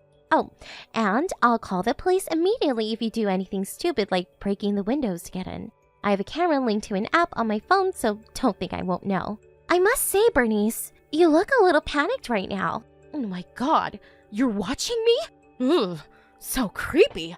Wait a sec. Is this because I gave you your marching orders because Kaylee's coming home? I'd be lying if I said it didn't play a part. You're the most wicked, malicious person I've ever met. How could you do this to me and Kaylee? This is our first child we're talking about here. Wouldn't you feel bad for her as she couldn't come back to the family home for birth? Like I said before, it's not the family home. I had it built with my own hard-earned money. It's my name on the deed, and you only live there because I was letting you live there. You had it built in your name? No way, I don't believe you. You have to be lying. You're free to think that if it makes you feel better. Me and Fred are breaking things off with you. We put all your stuff together and left it in a rental storage container. The key's in the post box, so take it and get lost. You took all of my things? What the hell are you playing at, young lady? Is this how you're paying me for all I've done for you? How could you do this to your own mother-in-law? That's weird. I don't remember you doing anything for me at all. To me? Sure. If we're talking things you did to me, we have the endless bullying, harassment, slave driving, and general all-around unpleasantness you subjected me to. But for me? Nope, zero, zitch, nada. We weren't even that keen on having you move in with us in the first place. You're the one who showed up outside of our apartment while we were having the house built and broke down in tears, begging us to let you live with us when it was finished because you were so lonely, remember? I've been all on my own ever since my husband passed away. What do you expect? It's only right that Fred let me live with him. He's my eldest son. We agreed to let you stay as long as you respected our rules. The problem is, you haven't respected them at all for the entire 3 months you've been here. You really feel that way? You left all the housework to me. You constantly bugged me with your asinine bullshit while I was working during the day and made it hard to focus on my job. You did nothing but complain about the food, despite the fact that I cooked every single meal, and you never lifted a finger. It's like you thought you were staying at a hotel. You didn't stop, despite Fred warning you countless times. And if anything, you got worse. But that's because I'm your mother-in-law. You have duties to fulfill to me as my son's wife. No, you have a duty to respect the rules in our house. If you can't do that, then we don't want you around. It's really that simple. You were so convinced the house belonged to Fred, you invited Kaylee back for her home birth without any input from either of us. Then, as if that wasn't enough, you tried to kick me out? That was the last straw. Everyone has their limits, Bernice. And you pushed me far past mine. Something tells me you have no idea how good you had it these past 3 months. You will soon, though, because the freeloading ends here. Michaela, Fred won't answer the phone. You're together now, right? Will you tell him to pick it up? Sorry, no can do. He just blocked your number. I'll be doing the same. No, wait. Please, Michaela, don't you think this is a little dramatic? You can't be serious about breaking things off with me. That means we never see each other again, you know? I'm a veritable ray of sunshine. Can you imagine how gloomy your lives would be without me in it? It doesn't even bear thinking about. Right, of course you don't want that. Let's all calm down and get together to talk things through, shall we? I think we're all just misunderstanding each other here. Yes, that's it. This is all one big misunderstanding.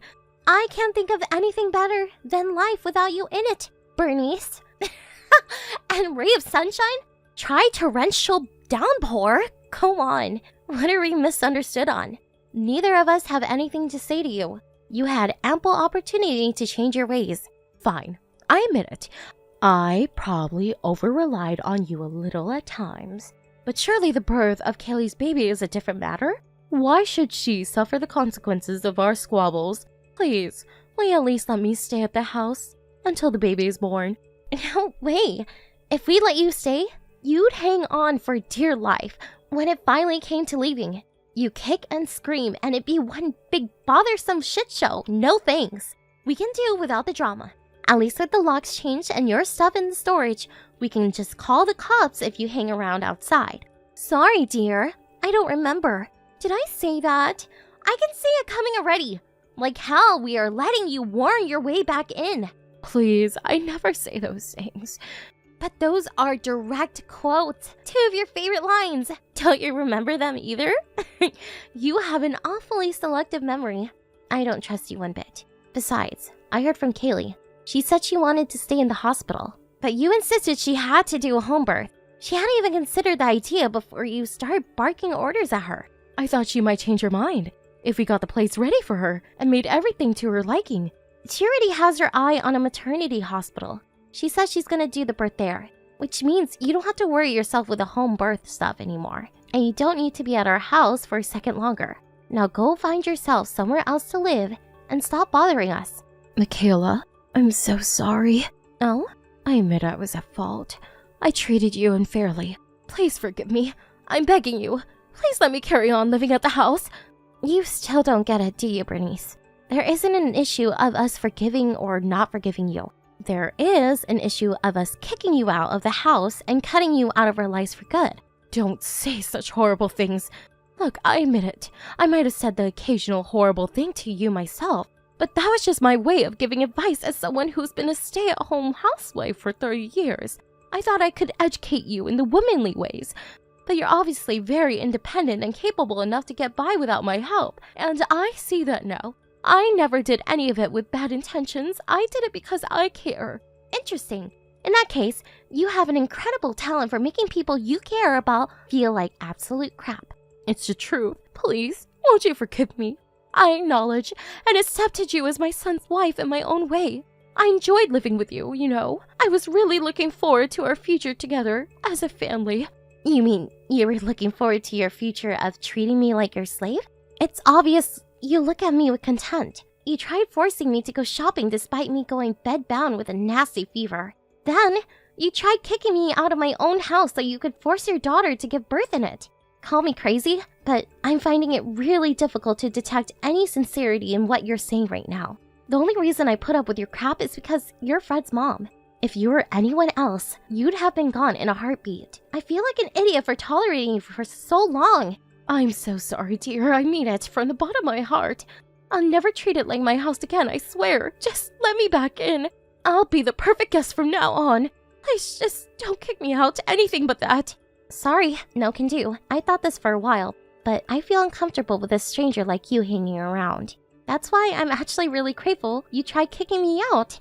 I can't wait to live with just my family again. It's going to be so refreshing not to have any unwelcome strangers hanging around for a change.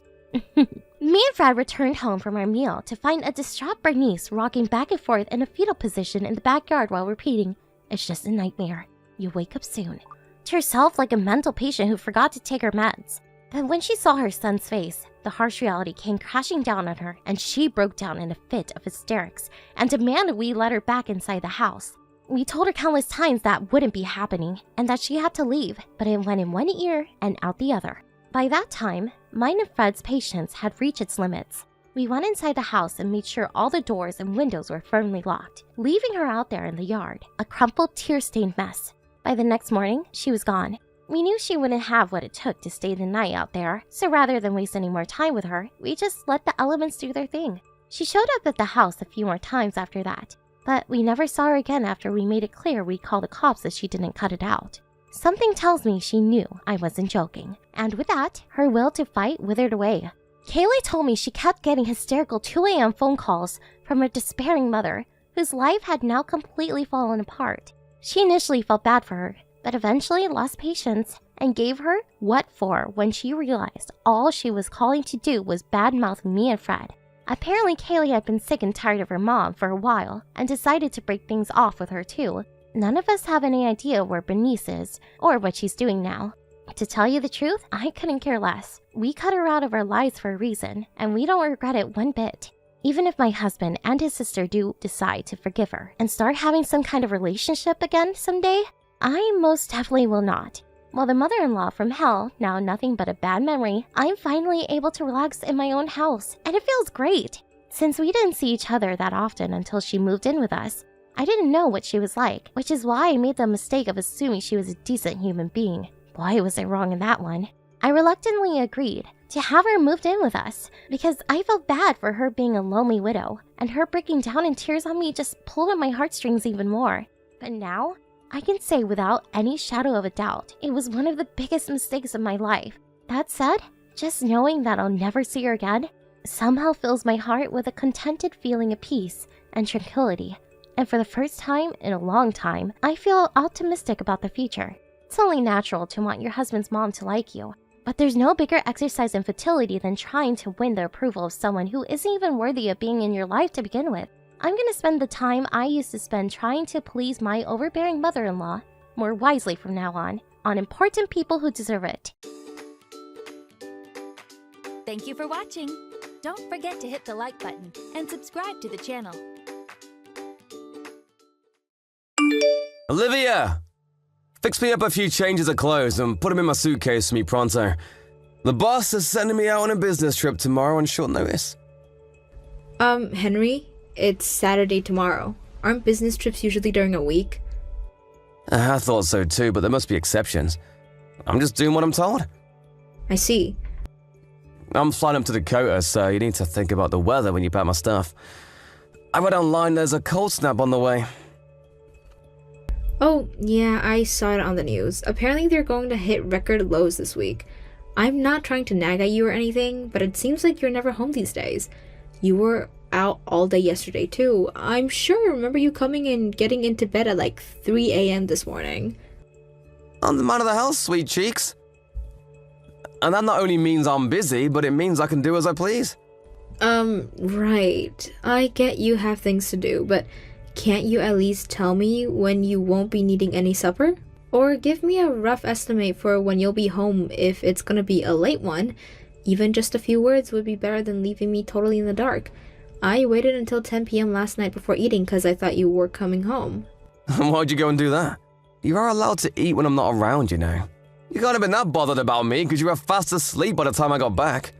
At 3 a.m.? Of course I was. What's gotten into you lately? You always complain at me when your supper's cold, so I waited up as long as I could. Have you ever heard of a microwave? Gee, you must think I'm a complete moron. Come on, Henry. You know I don't think that. Is the thought of us eating together really so bad? We don't spend any time together anymore. Remember when you said that even if we're both crazy busy and rushed off our feet, we should always go out of our way to eat together? What happened to that? There's regular business, and then there's the ultra mega insane levels of busy that my life is right now. I just can't make the time, babe. I need you to understand that. Why do I always feel like you're constantly on my back about something these days? Because you're weirdly cold and evasive with me all of a sudden? Even when we are both in the house, we never talk. It's like you're avoiding me. What's going on? Do I need to spell it out? I'm tired. That much should be obvious to anyone, not least of all my own wife.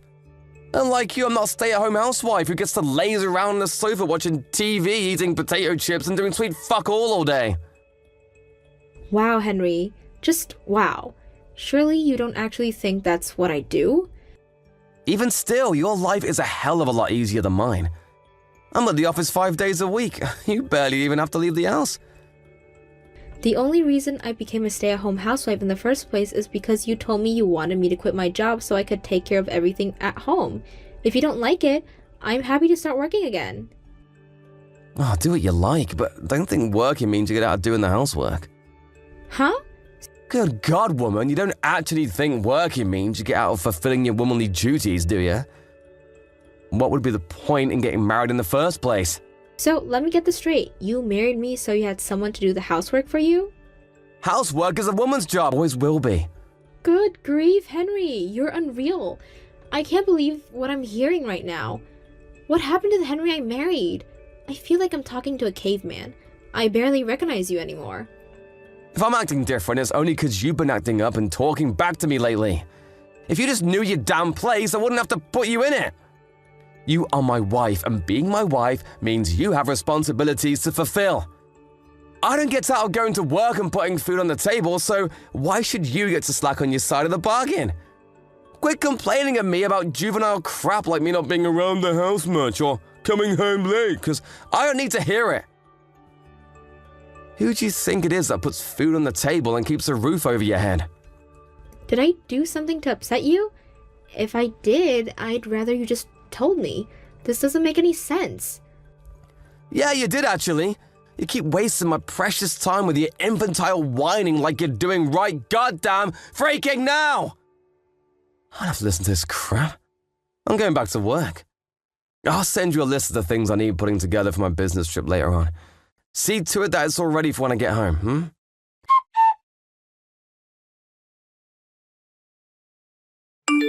Hey, where's my supper? I see you're as lovely and charming as ever. I told you I was heading out to my folks' place today. It's my friend's wedding day. I'm going with my family. You think I give a single, solitary heck about what's going on in your life? I come home early for a change, and this is how you repay me? You knew I wasn't going to be home today. I told you about my friend's wedding ages ago. You must live on another planet if you think I have time to remember every last tiny detail of your schedule. Are you having fun? Flying all the way out to your parents' place to go to a wedding and probably getting drunk out of your mind on my money? Yeah, I bet you are, because you're reaping the benefits of my hard work without having to lift a finger. You really hit the jackpot when you became a stay-at-home housewife, huh? So what are you saying? I have to stay home 24/7? Stay-at-home housewife, the clue's in the name, bitch! Who puts the food on the table? Answer me now! Oh my god, Henry, stop it. Stop talking to me like this. You act like I laze around the house all day doing nothing. But it's not true. I'm really busy too, you know.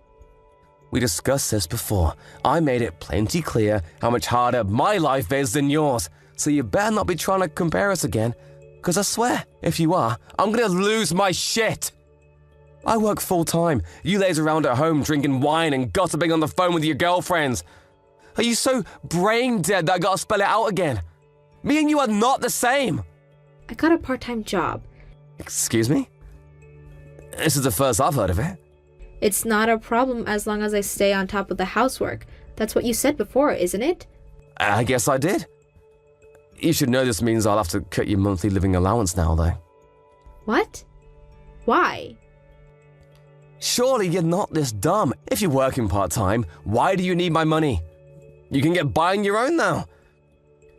But let me make one thing clear. Part-time job or not, a housewife is a housewife. Don't think for 1 second that me and you are equals just because you got a poxy part-time job. What do you want from me? I have no idea what it'll take to make you happy.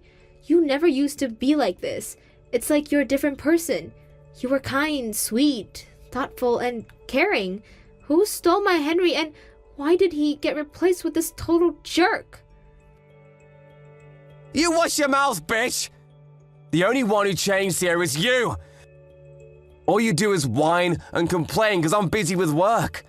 Anyone would think you'd be grateful, since it's you I'm making money for in the first place, but no! All it is nag, nag, nag, nag, nag, nag, nag, nag, nag, nag, nag, and I'm sick of it! God, whatever. You're coming back home tomorrow, right? Yes. In that case, starting tomorrow, you'll be going to sleep earlier than me and waking up before I do. I'm at my wit's end here, Olivia, so you better not backtalk me on this one. Start being an obedient little housewife, and I might just forgive you. What? So I have to force myself to stay awake and wait up for you despite never knowing when you're gonna come home? That's what I just said, ain't it? But you don't even come home at all some days. Relax, I'll message you when that happens. You can manage that, can't you? I might be a housewife, but I'm not your slave. I'm not telling you to be my slave, I'm just telling you to do your damn job and serve me just like you agreed when we made our wedding vows. You should be on your best behavior and work twice as hard to win back my affections if you feel like I'm being cold towards you. Well, you would if you're a good wife, but I'm not so sure about that one anymore. Anyway, the bottom line is these attacks on me are not gonna continue. Do I make myself clear? I'm not attacking you. All I did was ask you to keep me in the loop with your plans a little more, and maybe talk to me at home every now and then like normal married couples do. How can you interpret that as me attacking you? Feels like an attack on me.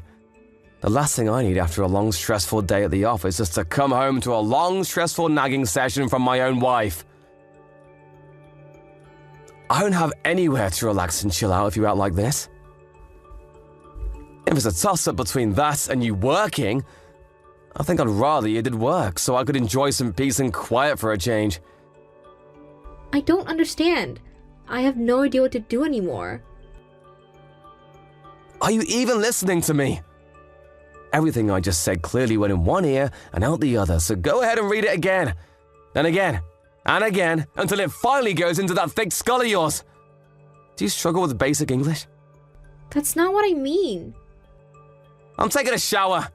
Wait. Somebody didn't get the bathroom ready for me, so I'll have to clean it out myself. You better not waste any more of my valuable time after this. I mean it. This is the last straw.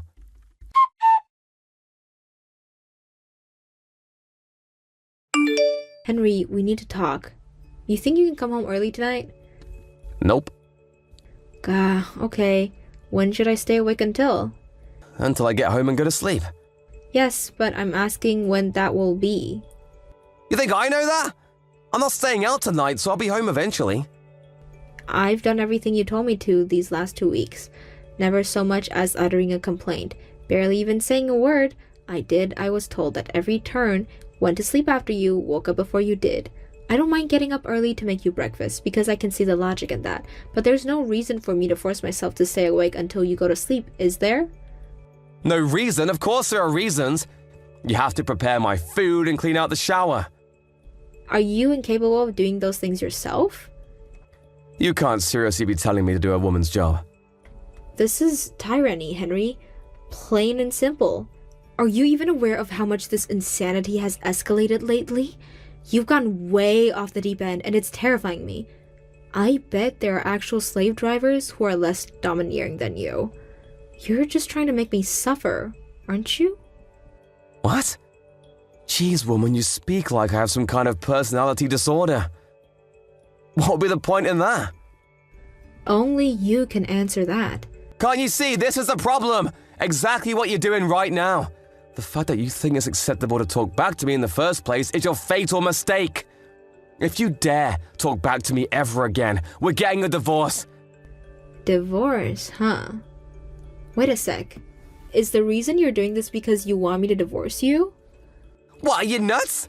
The reason I want a divorce is because you drive me up the goddamn wall with your shenanigans. I'm so sick and tired of you. It's almost hard to express with words.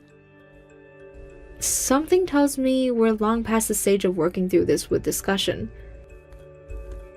What is there to discuss in the first place? Plenty of things. I'm listening. You better make it quick, though. Forget it. It's pointless. I know how you feel about me now. Well, you finally get it. It's a miracle. If you get it, stop giving me hassle and talking back to me every time I open my goddamn mouth. Next time you do, I really will divorce you. I swear I will. Don't make me do it. I've got an idea. I'm going to make you sign the divorce papers when I get home. That way, they'll always be ready in case you don't start behaving and I have to go through with it. Maybe then you'll know I'm serious and stop being so goddamn cocky. Fine. I'll sign them. Great, then it's settled. Next time you defy me, I'll have them filed faster than a speeding bullet. One more strike and you're out! Is that clear? You should know that I won't take you back even if you break down in tears and beg for forgiveness. Fine by me. When that time comes, I'll just do what I have to do.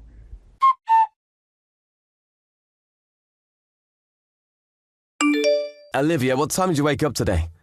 9 a.m. God damn it, woman, are you mocking me? I was tired. I'm not interested in your excuses. You know, I really thought you were going to change your ways when I slammed those divorce papers down on the table in front of you, but no! You keep getting up late recently. Who the heck do you think you are? I don't think I'm anyone, really. That's exactly that right there. There you go, talking back to me again. This is why you're hopeless. Do you want me to divorce you? I swear I'll do it. We already divorced a month ago. What are you talking about? What? You said I got removed from your life insurance policy recently, right? Yeah, why would I have to keep paying you if you're working part-time? They probably saw you got a job and took you off. You only have yourself to blame. You're the one who wanted to work so bad. Wrong. It's because we got a divorce. Excuse me? A divorce? Are you being serious? Yes. You said you divorced me if I disobeyed you or talked back to you, right? Well, I finally decided to stop doing as you told me, which is why instead of leaving my fate hanging in the balance, totally subject to your whims and whatever mood you happen to be in on a daily basis, I handed in the papers myself. The papers already have both our signatures on. How could you make such a huge decision without even telling me first? How many times this month did I tell you that we needed to talk? I lost count. I wanted to discuss the divorce, but you said you were too busy every time. Eventually, I figured it was pointless, so I did what I had to do on my own. Wow, I get it. Don't pretend you didn't know that I was too busy to talk to you. I bet you wanted me to keep refusing so you'd feel morally justified in handing them in behind my back, so you could rub it in my face and piss me off like you're doing now. I know how you feel about me now. If this is a game you want to play, get the hell out of this house! Surely you don't seriously think you get to keep living here if we get in a divorce? Surely you don't seriously think you have any right to kick me out? This place is rented and the contract is in my name from when I used to work before we got married. The only one who needs to leave is you. So that's how it is, huh? Fine, have it your way. I'll be gone before you know it. The sooner I get away from you, the better. You abject failure of a wife. Yes, please do. I was getting so sick of seeing your things when I was starting to want to throw them away. Make sure I get every cent of my compensation, though. Compensation? Why would I pay you compensation? We divorced over a clash of personalities. You have no grounds to make that kind of demand. What? You can't be serious. We divorced because of your affair. Affair? What the hell? No way, I never cheated on you. Yeah, you did. I knew something fishy was going on when you suddenly started talking down to me and treating me like dirt for being a stay-at-home housewife. And when you told me I had to go sleep after you had to wake up before you did, I know now the reason you were acting like a medieval slave driver and all-around grade-A jerk was to make me divorce you so you could be with your lover without having to pay me compensation for cheating. Are you on drugs? Where are you getting this bullcrap from? Are you drunk? Sleep-deprived? Start making sense, woman. Remember when I told you we needed to talk before we both signed the divorce papers? Sure, relationships turn sour and people drift apart, but I couldn't make sense on how suddenly you changed. You were acting strange and I had no idea why, so I hired a private investigator. That's when I found out you were cheating with one of your subordinates at work. That's why I handed in the divorce papers. Can you prove it? I wouldn't be telling you if I couldn't prove it. Of course you'll be paying me compensation for destroying our marriage with the affair, but you're also gonna owe me for the campaign of abuse you launched against me to try and make me divorce you. My lawyer has the chat logs and I even took voice recordings, so make no mistake, you absolutely will be paying me every last cent of what I asked for. No, please wait. Listen, Olivia. I know it might look bad, but the truth is, we weren't technically having an affair. It was just that, well, one thing kind of led to another. Before you knew it, we were in that kind of relationship. But neither of us planned it, which means it technically wasn't cheating. It was more just like a way for us both to relieve stress at work. You know how hectic things have been for me lately, right? So what? Whether you mean it or not, whether you were serious about her or not, it's all irrelevant. I married you because you're the most important person in the world to me. Maybe I was once.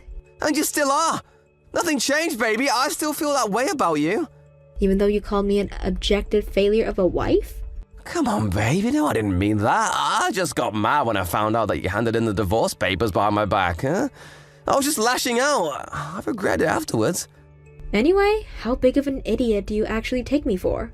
Even if you got your way and I divorced you for your abusive behavior without finding out the affair, surely you didn't think you were gonna get out of it without paying me compensation? I know everything, Henry. I heard all of you and your lover's conversations. I heard you tell her you were gonna intentionally give me the cold shoulder. I heard you tell her you were gonna be rude, nasty, mean, and abusive towards me so I'd reach my wit's end and demand a divorce. No, you're wrong. No, I'm not. I have recordings of everything. You're not gonna worm your way out of this one, so just stop wasting your time and admit it. You wretched slimeball. Actually, you know what? I take that back. That would be an insult to wretched slimeballs. Olivia, please. I'm so sorry. I've been such a fool. None of this would be happening if you had the balls to divorce me in the first place. But no, you had to use the most slimy, underhanded, cowardly tactics possible to try and trick me into divorcing you so you could protect your reputation and get out of paying me compensation. You couldn't have acted like a bigger snake if you tried. Olivia, please, the truth is, I did it because I didn't want to hurt you. If you didn't want to hurt me, you wouldn't have said all those hurtful things. You would have just told me it was over. Don't get me wrong, it would still hurt, but nothing like what you put me through. You have no idea how much you made me suffer. But you want to know what the worst thing was? The worst thing was not having a clue why it was happening. I've never been so stressed or anxious in my whole life. I spent entire days wondering what I'd have to do for us to go back to the happy couple we used to be. What you did couldn't have been more dishonest or more despicable. But you still have feelings for me, right? There must be something left out of how we used to be together. You didn't kick me out of the house for a whole month after handing in the papers, right? That just goes to show part of you was still clinging onto the hope that we could rekindle our old flame. Don't kid yourself. I had my reasons for that. Namely, that I wanted to use up all the food in the cupboards before I kicked you out. There were a bunch of other produces I had to go through too. I wanted everything dealt with by the time I kicked you out so that once you left, I'd never have to interact with you again.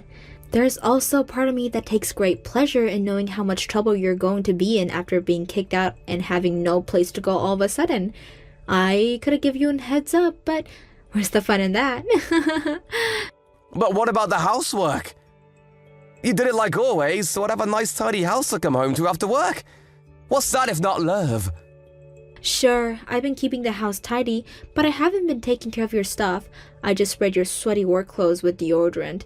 Didn't you notice all the black smudges on your shirt collars?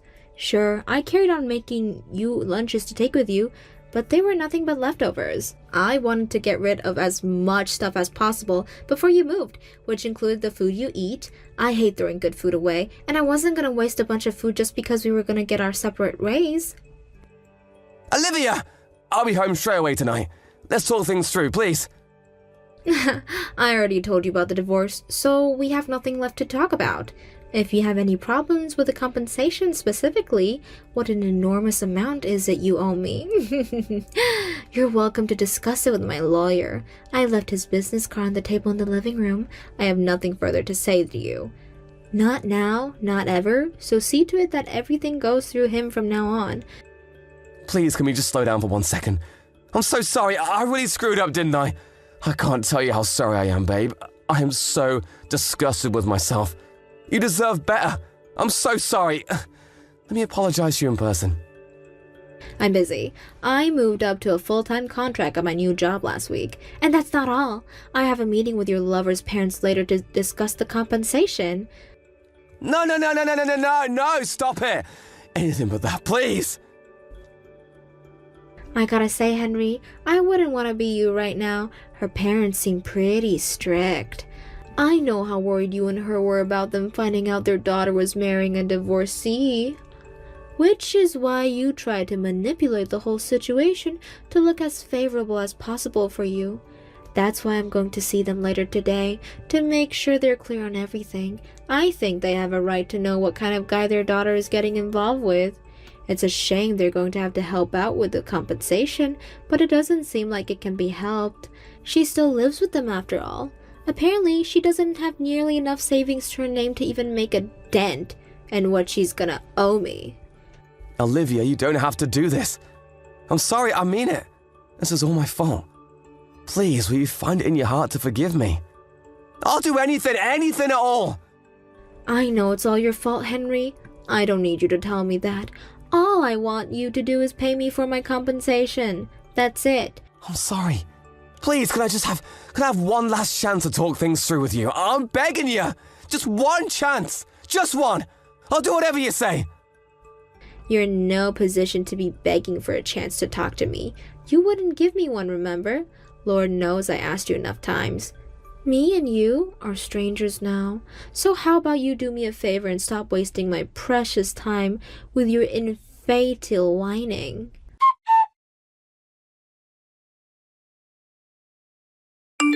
I got my compensation from Henry and his lover, and I gotta say, my saving account is looking pretty juicy right about now.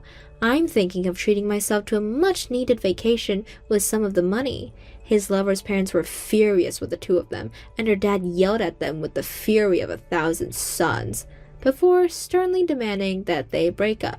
Henry's lover's opinions towards him must have gone down when he failed to trick me into divorcing him, and she ended up owing me compensation because she didn't object. She dumped him on the spot, and now they lead separate lives. His lover's parents were so furious about what Henry had gotten their daughter wrapped up in that they drove down to the company HQ in a rage and caused a huge scene, telling everything about what my ex-husband and their wayward daughter had been up to in the storage cupboard, and demanding that Henry be disciplined. You'd think that kind of thing only happens in TV shows, but apparently his lover's parents had always been protective and quick to anger when it comes to their daughter. Needless to say, with the whole company now knowing about the affair, his lover's work life became a living hell. And unable to bear the constant finger-pointing and gossip, she quit within a couple of weeks. As for Henry, I heard he was swiftly demoted. We're strangers now, and I couldn't care less about what happens to him from here on out after what he did to me. I can't help but feel there's a sweet irony in his life, turning into such a colossal disaster after he tried so hard to manufacture a quick, painless divorce. Not knowing when to give up, he bombarded me with a series of desperate apology messages after he got demoted, saying stuff like, "I regret everything, I should have never done what I did." Neutrally, not feeling an ounce of regret, I blocked him straight away. I can't tell you how difficult things were for me back then. Relationships troubles are never easy, but it's a whole different ball game altogether when your partner suddenly starts treating you like crap for no apparent reason whatsoever. But when I pulled back the curtain, I saw that he was abusing me for the most pathetic reason imaginable. In that moment, I realized that it was uncertainly that I had been hurting me the most all along. It was like a weight had been lifted off from my shoulders, and strangely enough, I stopped caring altogether, and the divorce became my only priority. Newly single life is a breath of fresh air, and I'm enjoying it a lot. I used to feel down occasionally when I remember the good times between me and Henry, but not anymore. It really is like they say, time heals all wounds. Now, I'm focusing on leading a happy, fulfilling life while letting all memories of my ex-husband fade away and become nothing but distant clouds in the passage of time. I believe that the universe rewards those who work hard, and I'm gonna work as hard as I possibly can to build the life I know I deserve. As one door closes, another one opens. It's easy to see breakups as losses, but all I see are opportunities, and I'm determined to take full advantage of them. Hey Heather, I just finished work and I'm about to leave. Oh, so hot today. I feel extra exhausted. What are we having for supper today? Hey John, I'm so sorry. Do you mind picking something up for yourself tonight? I couldn't prepare anything. What? Why? My morning sickness is really bad and I can't cook anything. I feel sick just by the smell of food. Seriously? Ugh, so tired today, so I was hoping I'd come straight home. I'm sorry, but I really don't feel well enough to cook today. I hope you do understand. Do you want me to order something for delivery? Delivery? Isn't morning sickness similar to car sickness?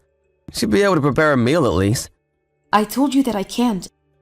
Like I said, it makes me want to throw up just by smelling the food. And it feels a lot worse than car sickness. But it's not like that's a real sickness. Yeah, I think it was all in your head and you're just lacking willpower. It's nothing willpower can solve, John. Either way, it would be great help if you could deal with your supper yourself for tonight. You don't have to worry about me. You can't even prepare dinner for your hard-working husband. If you already can't deal with morning sickness, I can only imagine what else you won't be able to deal with. I don't think you understand how this feels. It's really tough for some people. How are you going to go through labor if you're so weak? My mom told me she had morning sickness too when she was pregnant, but she said it wasn't anything she can't bear. You just lack fortitude. You could maybe learn a thing or two from my mom. Symptoms for pregnancy are different for everyone. and I happen to have a very bad morning sickness. You do know that even the level of pain for labor varies depending on a person, right? Some people even say that their morning sickness is different from when they had their first child and when they had their second child. It doesn't really mean much to compare my case with your mom's. Well, but it's not like anything is wrong with you. It's in the same category as car sickness or motion sickness.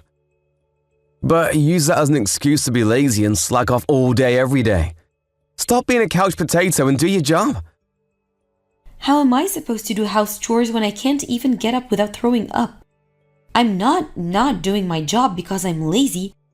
I haven't even been able to eat much because of this. It's causing me to have anemia too, and I'd say this is as real of a sickness as other sicknesses. Don't be absurd. Being pregnant isn't a sickness. Then you feel bad for real sick people by saying such a thing?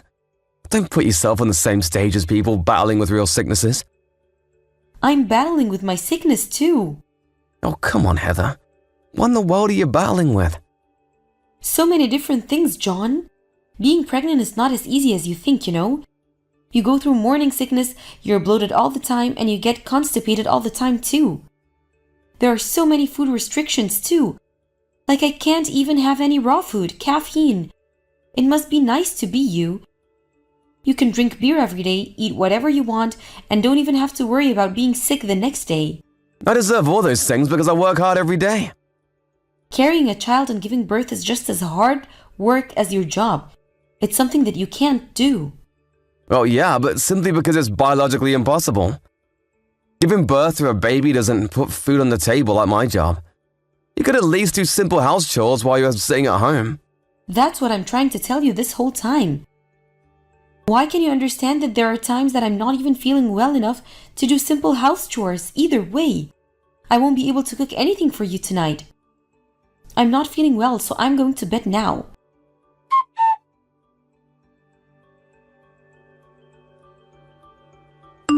John, let me inside the house. Hey, what are you thinking locking me out like this? How could you do this to me? Shut up. Stay outside where you belong.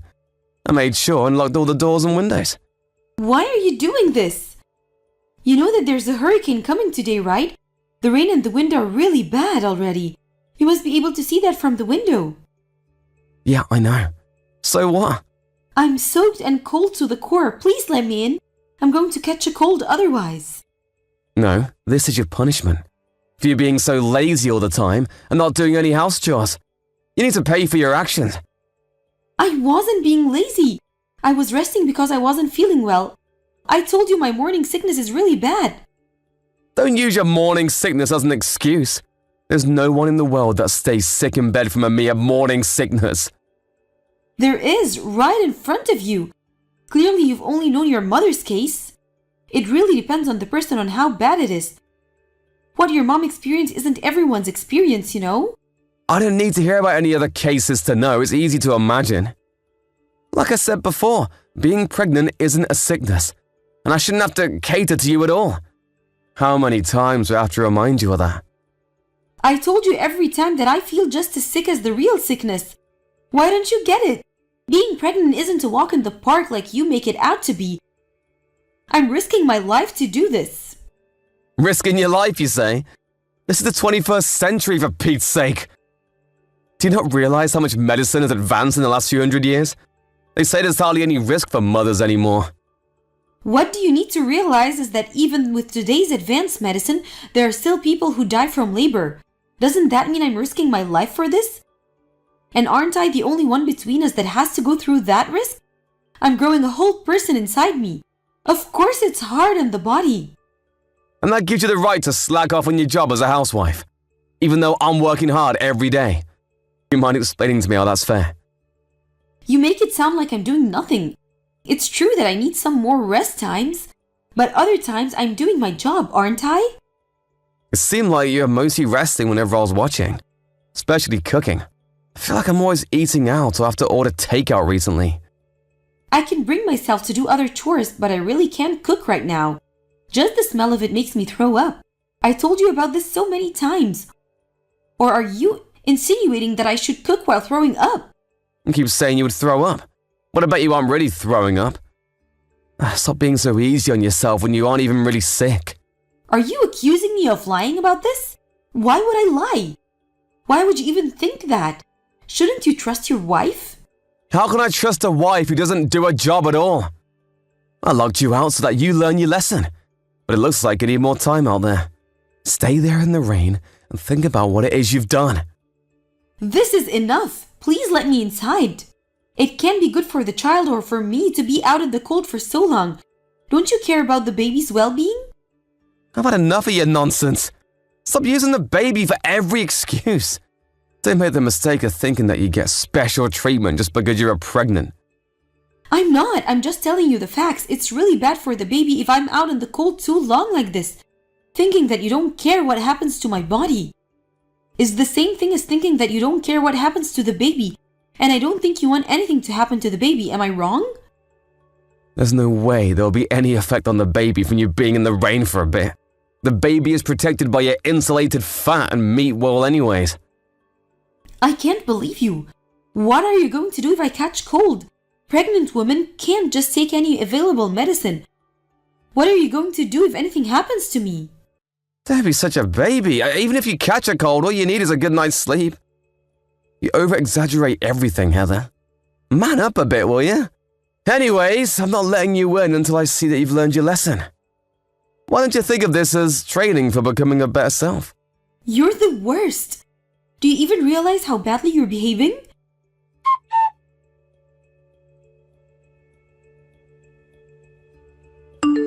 How's it coming? Have you learned your lesson by now? Do you know how many hours have passed? Even the hurricane has come and gone. Yeah, you must be exhausted. But well, you needed some time to reflect on yourself. Now, do you know what happens when you neglect your job as a housewife just because you are pregnant? You can come home if you've learned your lesson and you are sorry. Why should I be sorry? What are you doing is wrong in every way. What? You are not sorry? Are you kidding me? I guess someone wants to stay out all night? I'm not going to lock the door then. Are you saying you're okay with that? I don't care because I'm not coming home. You can do whatever you want. What do you mean? I'm never going back there ever again. I'm back in my parents' house now, and I will have the baby here with them. You're with your parents? Are you telling me that you weren't reflecting on your actions outside? I'm not stupid enough to stay outside in a hurricane, John. I'm with my parents. I call them to come pick me. What the heck are you doing? This just proves that you haven't learned anything and aren't even sorry. I told you that I'm not sorry, and that's not the issue here. I had to go to the emergency room. Do you know what you've done? What, emergency? Yeah, I got a fever of 102.2 Fahrenheit. And I had to be admitted to the hospital right away. They said that there might be some complications since my body is in a weak state. They said I might be infected by a bacteria or virus. What if that's true? That's going to have an effect on the baby for sure. The baby and I are connected. There's no way you have that high of a fever. You forget that it's July right now. It's more difficult not to catch a cold when you get exposed to the rain outside for hours, even if it's summer. It was already dark out too, and my body was cold to the core. It's still hard to believe that the mere rain would cause a high fever. It doesn't matter if you believe it. It's the fact I couldn't stop shaking even when my parents finally came and rescued me. Seriously? My parents are furious with you, especially my dad. He says he can't trust a man who puts his wife and his baby in danger. Well, it's not like I purposefully caused you to have a high fever. I don't think you fully understand how serious of a deal pregnancy is. I do understand. No, you don't. You couldn't have possibly done what you did to me if you really understood what being pregnant is like. My parents couldn't even believe me at first when I told them about what happened, because it's so different from how my dad acted when my mom was pregnant. How so? What did your dad do so differently? My mom had pretty bad morning sicknesses too. Seeing that, my dad realized that pregnancy is really hard on her body and that she's risking her life to have their baby. So he started doing all the house chores and supported her throughout her pregnancy. Even after I was born, he was just as involved in child raising as my mom, if not more. He never told mom that she was slacking off or accused her for being lazy when she was suffering from her morning sickness. Doesn't that simply mean that your dad spoiled your mom too much? How is it spoiling to let his sick wife rest when she's not feeling well? Honestly, if that's your standard, you should never be allowed to rest when you're sick from hangovers from now on. And when you get a stomach ache from eating too much, you have to keep working without taking any bathroom breaks. Because those aren't real sicknesses, you shouldn't need to rest either, right? This is basically what you've been saying to me. Do you hear how ridiculous this sounds? The level of suffering is completely different between those things and your morning sickness. Why would you even think that my morning sickness is not as big of a deal as those things? It's worse. I'm even suffering from anemia because my morning sickness is so bad. I'm losing so much weight that my doctor keeps warning me that I have to try to put on more weight. The numbers are showing how severe my morning sickness is, but you still think I'm lying? There are some people who get morning sickness so bad that they even have to be admitted to the hospital. What? You could get admitted to the hospital simply for having a mere morning sickness. Of course you could. You could also become dehydrated when your morning sickness lasts for a while, and your organs could even start dysfunctioning if it gets really bad. My doctor was warning me that at this pace, they might have to keep me at the hospital to be safe, and that's when you threw me out in the cold. Well, I was all supposed to know that. This was meant to only be a little punishment. Nothing uncommon for a married couple, I'd say. When I was already weak, you delivered the final blow by leaving me stranded in the storm for hours. Do you think my already beaten up body could take that? You think that was a little punishment? You lack imagination skills if you seriously thought that. Well, I didn't know it was so bad. I tried to explain to you so many times that morning sickness is different for everyone, and I tried to make you understand so many times that mine is really bad. But you never paid attention. You decided to believe in what you thought your mom went through and called me a liar and a lazy wife. I learned the hard way that you trust your mom more than you trust me. That's not true. I didn't mean for this to happen. I just thought it's July and it's warm out, and I thought you'd be fine. Never in a million years did I expect for this to cause you a serious fever. I don't think any normal person would do anything like this to anyone, no matter what season it is, especially to a pregnant person like myself. If anything happens to me, the baby's life could be in danger too. How do you not even know that? I'd say even a child knows better than you. But I really didn't do this on purpose. Enough with your excuses. My dad wants to talk to you about this whole thing. What, he does? He says he's going to call you later. You better answer his call. I don't think you will want to upset him more than he already is.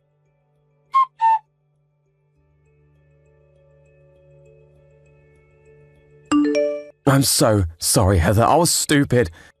I promise that I will do all the things around the house from now on. I already did all the cleaning and the laundry. So please come home, I beg of you.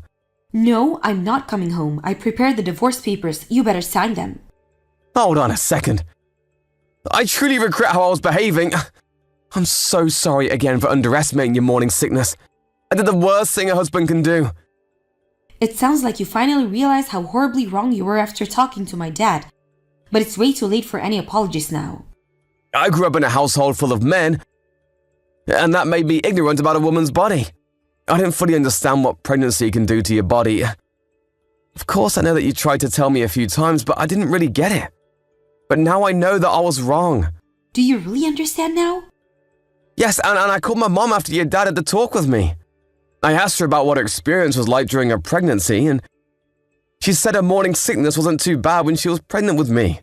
But apparently it was really bad when she was pregnant with my brother. So you're saying that you had the wrong conception about pregnancy because you only heard about the part of your mom's experience and thought it's supposed to be easy? That's correct, and now I know that I was wrong. She explained to me how hard being pregnant is. Did you tell her about what you said to me? Yeah, I did. And she was furious. Of course she was. I was ignorant. I really thought you were just using your pregnancy as an excuse to get away from your chores. I can't believe you thought I would do that. That proves how much you don't trust me. I don't think it's possible for any couple to stay together when there's no trust between them. I will never doubt you ever again. This experience proved to me that you are always right. I swear that I will always follow your lead from now on. Yeah, you might say that now, but you never know when you'll go back to your old self. And you having a misconception about pregnancy is completely separate matter from you locking me out in a hurricane. You have something wrong with your moral sense if you thought it was okay to do that to me. I can't be certain that you won't do something like that to our child someday. I don't want to raise a child with someone like that. No one would ever do that to our child. You have to believe me. Even though you didn't believe me no matter what, you've got some nerve to say that I have to believe you? How is that fair? I don't want to break up. I've never even once considered getting a divorce. Is that so? I would have thought you wanted to get divorced considering all the horrible things you've done to me. No, that's not the case at all. I didn't know what to expect since everything was new to me, and I think I was kind of panicked with our first child being on the way. I know now that I was supposed to be supporting you instead of taking it out on you. I'm sorry. I don't want a partner who panics and takes it out on his pregnant wife. I'm going to raise this child with my parents. My dad is way more reliable than you anyways. And I will not forgive you until I see that you truly learned your lesson, so you better keep apologizing forever.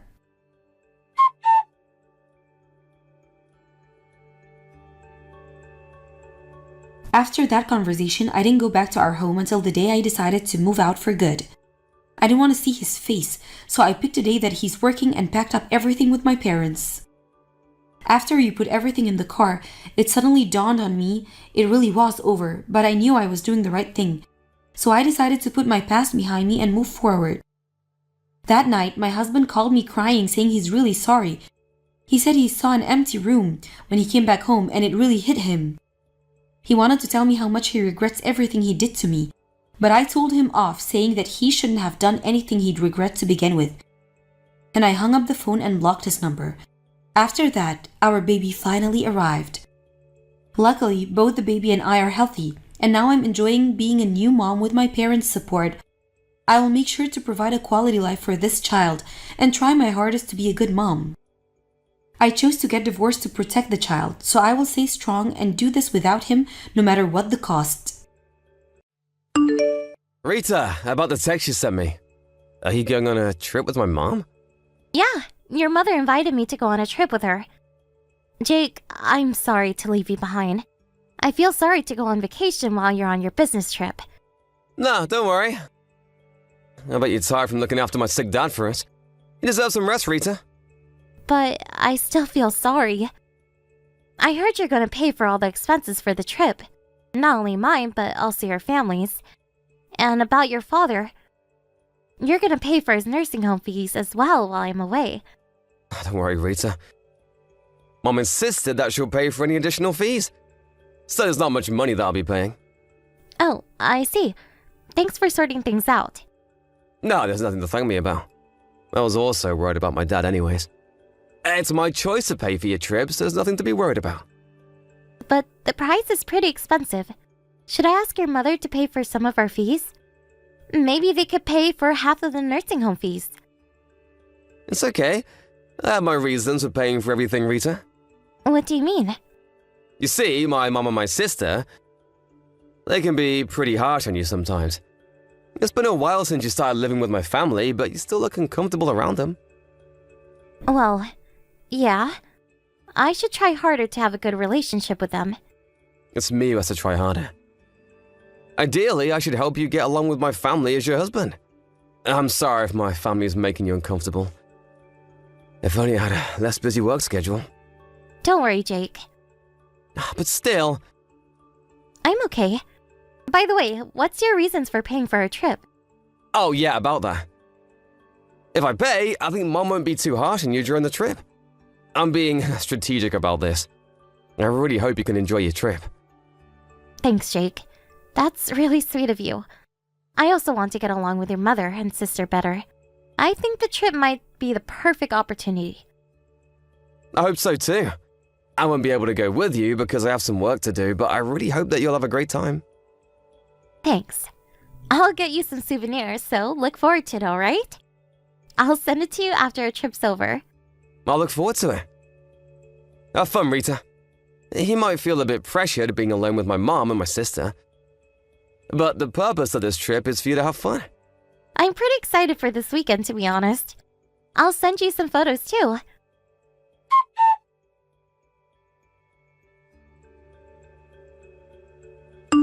Hello, Mom. It's been a while since you left shopping with Selena. When are you coming home?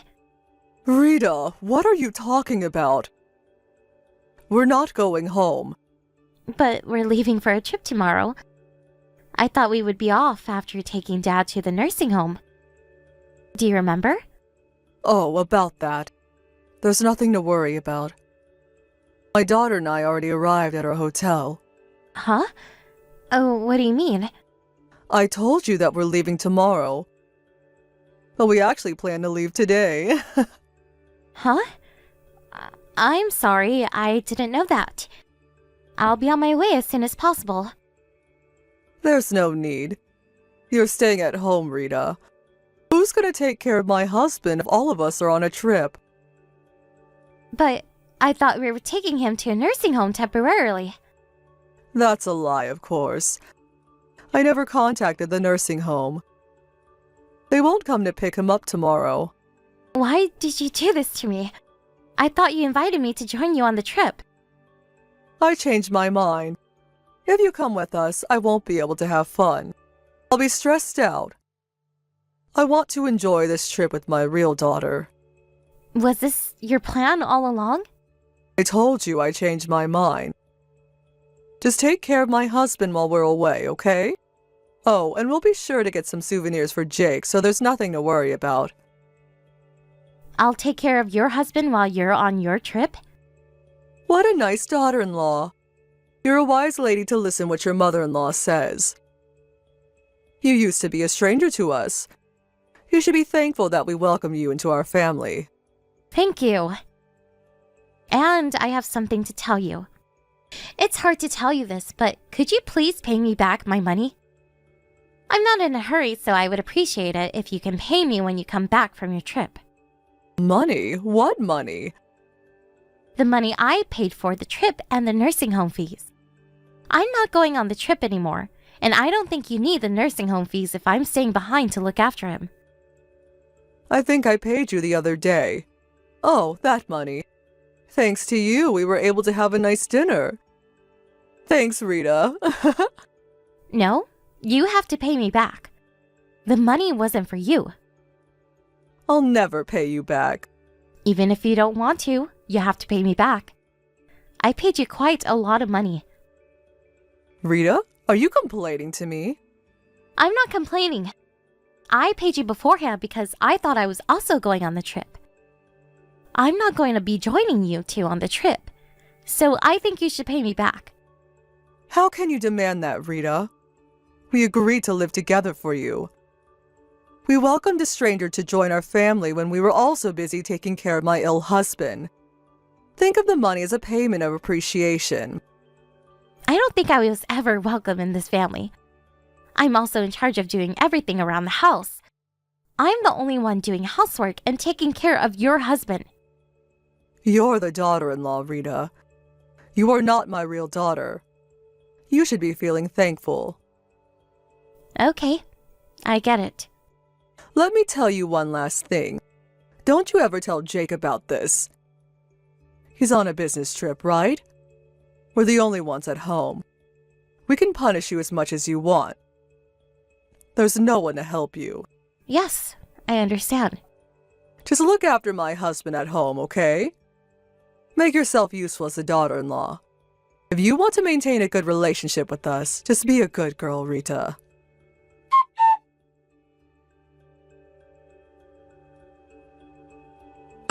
Rita, have you arrived at your hotel? How's the spa? Is Mom having fun? And are you having fun? I haven't been to the spa yet, but I think your mother is having fun. Oh, you haven't been to the spa yet? How's everything going? Are they being harsh on you again? Hey, Jake. Will you always be on my side, no matter what? What's wrong? Is everything okay? I'm your husband, Rita. I'm always on your side. Are they being harsh on you? Be honest with me. Not exactly. They left me at home because I'm the daughter-in-law. They also used up all the money I paid to them for the trip. Huh? They left you behind? And did you just tell me that they used up all your money? They never planned to take me with them. She told me that I should stay at home and take care of your father. That doesn't make sense. Did Mom tell you this? Yeah, I have the conversation saved in my messages. I asked her to pay me back the money, but she told me to consider as payment of appreciation because they welcomed me, who used to be a stranger. Did she tell you that you're a stranger? Is this because we live with them? Yeah. She also made sure that I won't tell you about this. I'm really sorry, Rita. I can't believe they did this to you. How can they even ask you to make it a secret from me? Well, they've always been pretty harsh on me. I wanted to discuss something regarding this incident with you. Yeah, they've definitely been harsh on you since we got married. And what do you want to discuss with me? I want to move out. I know it's going to be hard for you, but after this incident, I don't think I can bear it any longer. I'm sorry, I'm being selfish. I'm the one who should apologize. I'm really sorry that you had to endure all this. Being busy with work was no excuse. I should have taken better care of you because you're my beloved wife. No, Jake. You've been trying your best too. Thanks, Rita. Let's move out. It's your choice. Thanks. But what should we do about your father? He's been really ill recently. I don't think he's fully conscious. To be honest, I'm worried to ask your mother and your sister to take care of your father. We'll figure something out, don't worry. I'll get home as soon as possible. So, can I ask you to look after him till I get home? Yep, no problem. Thanks. I bet you're really tired, Rita. Thanks for taking care of him.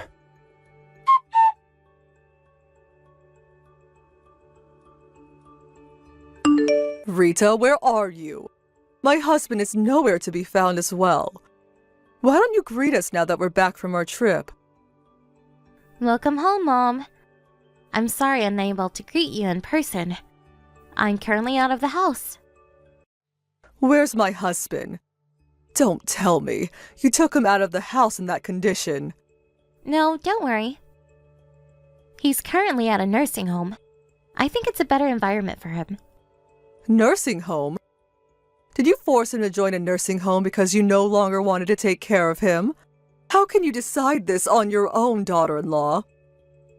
It's not my decision. Jake agreed too. Jake? Why is he here? I thought he was on his business trip. We decided to move out of your house, but we can't just leave Dad at home. He temporarily joined a nursing home as a trial. Wait a minute, you moved out? Don't tell me you told Jake everything. Yes, I told him everything. Can't just move out without telling him the reason.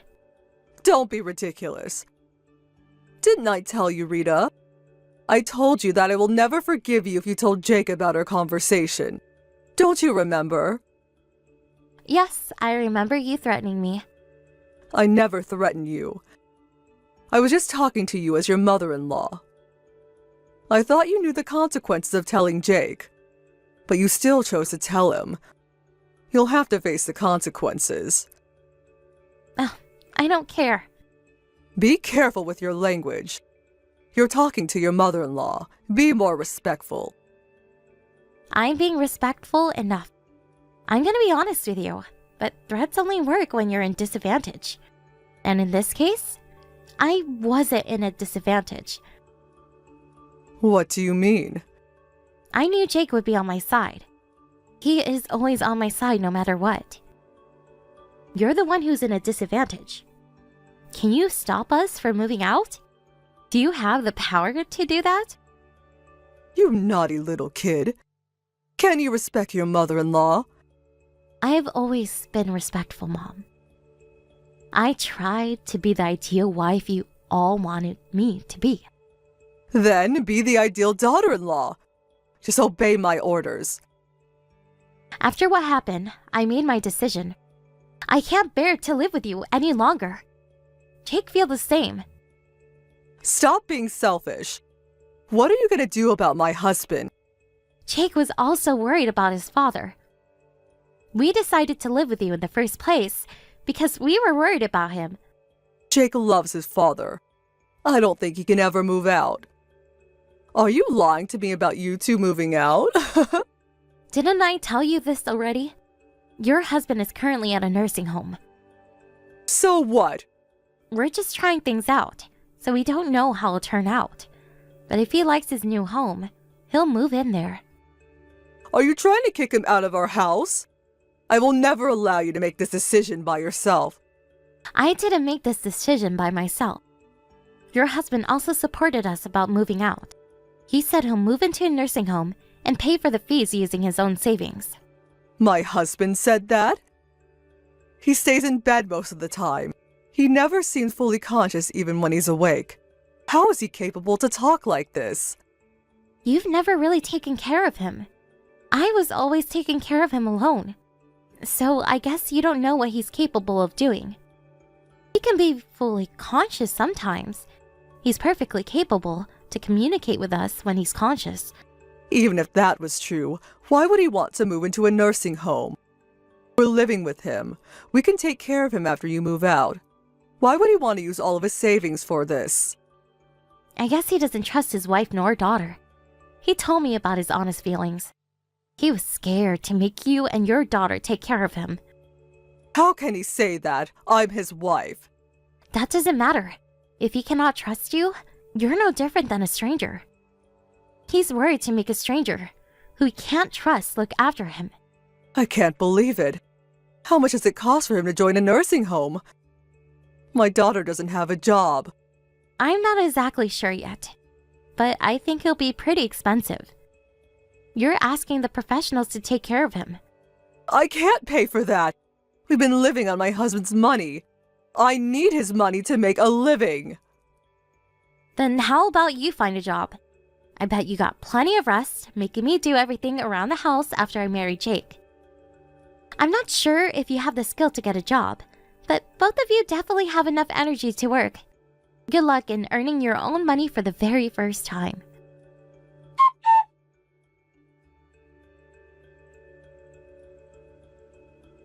After Jake and I found a new place to live, we finally moved out of his parents' house. While we were looking for a new house, we were also trying our best to find a nice nursing home for his father. My parents offered, not only us, but also his father to stay at their place for the time being, so I never had to interact with his mother nor his sister after a conversation using messages. Luckily, we found a nice nursing home around the same time we found our new house. So we're now living a relaxed life in different environments. Jake's mother and sister no longer was able to depend on their father's money. And I heard they're having a hard time working their part-time jobs. I demanded them to pay back the money I gave them for the trip. So I guess they'll have to work even harder. They've been on a very long vacation, so I hope they try their best to earn a living by themselves from now on.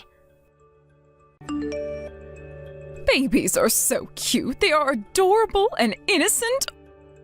Oh, look at those chubby cheeks. I can poke them all day. It doesn't matter if the baby's mine or not. All babies are adorable. Mom, I thought you were visiting your friend. Was her name Mary? Did she have a baby or something? Why are you suddenly talking about babies and how cute they are? But she's around the same age as you. Isn't she a bit too old to have a baby? Whose baby is it? If she actually succeeded getting pregnant at this age, that's a great development in modern medicine. Of course it's not her baby. If it was her baby, I would have paid for the treatment ages ago to get you pregnant. It's her daughter's baby. She's a grandma now. Her daughter gave birth last month. She knows her priorities well. Apparently, she's staying with her mother for a while to take care of the baby. It's difficult for new mothers to deal with babies all the time on their own. Mary is so lucky she'll be able to look after her newborn grandchild. Oh, I see. Babies are really adorable. They have a magical charm. I know it's hard to look after them, but once we see them smile and they wrap their hands around our fingers, your stress is gone in an instant. That's what my friend says. I go visit her once in a while, but it's so nice to interact with babies. I think I'm visiting her just to play with her baby at this point. It makes me so happy to see them. Their smile is infectious. I agree. It's really a blessing to have a baby. It's been a few decades since I gave birth to my son. Has it been nearly 30 years? Oh my, time flies so fast. I had so much fun playing with Mary's grandchild today. I rarely get to interact with babies at my age. I really don't have the opportunity. I wonder why Mary already has a grandchild while I still have none. Yeah, we don't get to interact with young kids unless we're a teacher or something. But I guess that's normal. Normal? Not at my age and when my son is already married. All my friends and neighbors are having a wonderful time with their grandchildren already. It's obvious whose fault this is. How about you take a look around the neighborhood, dear? I bet all your friends have had at least one baby by now. Don't pretend like it's not your fault at all. I'm sorry, but I think it's my choice. And didn't you say it's a blessing to have a child? It's not like we can have a baby anytime. We have to wait for the right time. We're taking our time. It's already been 3 years since you got married with Tim. I think I've waited long enough. Mary's daughter was pregnant as soon as she got married to her husband. Are you telling me you've never had your right time in the past 3 years? That's very, very unfortunate. Sasha, you must be very unlucky. I've never heard of anyone so unlucky. Are you possessed? I am not, but I've always been unlucky. It always rains whenever I go out, and the waiter often forgets my orders. I guess I angered God or something in my past life. Tim always teases me about how unlucky I am. The last time we went out for a date, the waiter forgot my order again, and he couldn't stop laughing. I didn't ask for the details. Who would want to hear about your date? I was just being sarcastic. Don't you understand jokes? You're not only unlucky, but also really boring. Oh, I never realized. I'm sorry I didn't get your joke. Sarcasm is not my thing. I think I'm too straightforward. Sasha, you really have a carefree personality. I guess you're also very optimistic, or maybe you're just a little bit stupid. I think your personality is also to be blamed. That's why you still don't have a child. You should really start thinking about your future and making plans. You'll be too old to give birth in no time. Tick-tock, tick-tock. I don't think personality is much of an issue. I think you're making connections between unrelated matters. Really? I don't think so. I heard Tim's busy recently. He comes home late, doesn't he? What if he's not busy and was just lying to you? He might be too tired to deal with your personality. I think he prefers to be at work than to deal with you at home. Poor Tim, he can't even take a rest at home. And he still doesn't have a child. You've been making him wait for so long. No, Tim's really busy. He looks really tired every day when he gets home. And he told me the whole story. We value honesty in our relationship. Don't worry too much about it, Mom. You're overthinking and being too negative. I hope that's true, because if I were Tim, I wouldn't be so understanding. A wife who has a problematic personality and can't give birth to his child no matter how long he waits, I don't think he has enough time to deal with someone like you. I think you're looking down on Tim by saying that. I thought you were proud to have him as your son. Tim will never judge me based on if I gave birth to his child or not. I think you know how kind Tim is more than anyone. He loves me the way I am, including my personality. If not, why would he marry me in the first place? There's absolutely nothing to worry about. Okay, I think it's no use talking to you. Well, if you believe so, Sasha, I won't stop you. I'm just trying to give you some advice to maintain a good relationship with Tim. As Tim's mother, I am pretty sure that Tim has different visions about this issue. I know how he's like. Okay, let's stop talking about this, shall we? The conversation is not taking us anywhere. And most importantly, whether I get pregnant or not is not your business. It's our problem, something to decide between me and Tim. We'll discuss this issue ourselves. How is it not my business? It obviously is. Your child is my grandchild. I am going to be his or her grandmother. I should have a say in this matter. I'm going to be related to this child. But there's nothing you can do, is there? Calm down, Mom. This is a private matter. We want to keep this private as possible. So, can you please leave us alone? I'll make sure to let you know when we plan everything out, okay? Are you talking back to your mother-in-law? I cannot believe it. How rude. Why did Tim get such a rude wife? It's a matter of time until Tim dumps you. One day he'll no longer be able to tolerate your rude behaviors. I guess I'll have to try hard to maintain this relationship then. Thanks for the advice.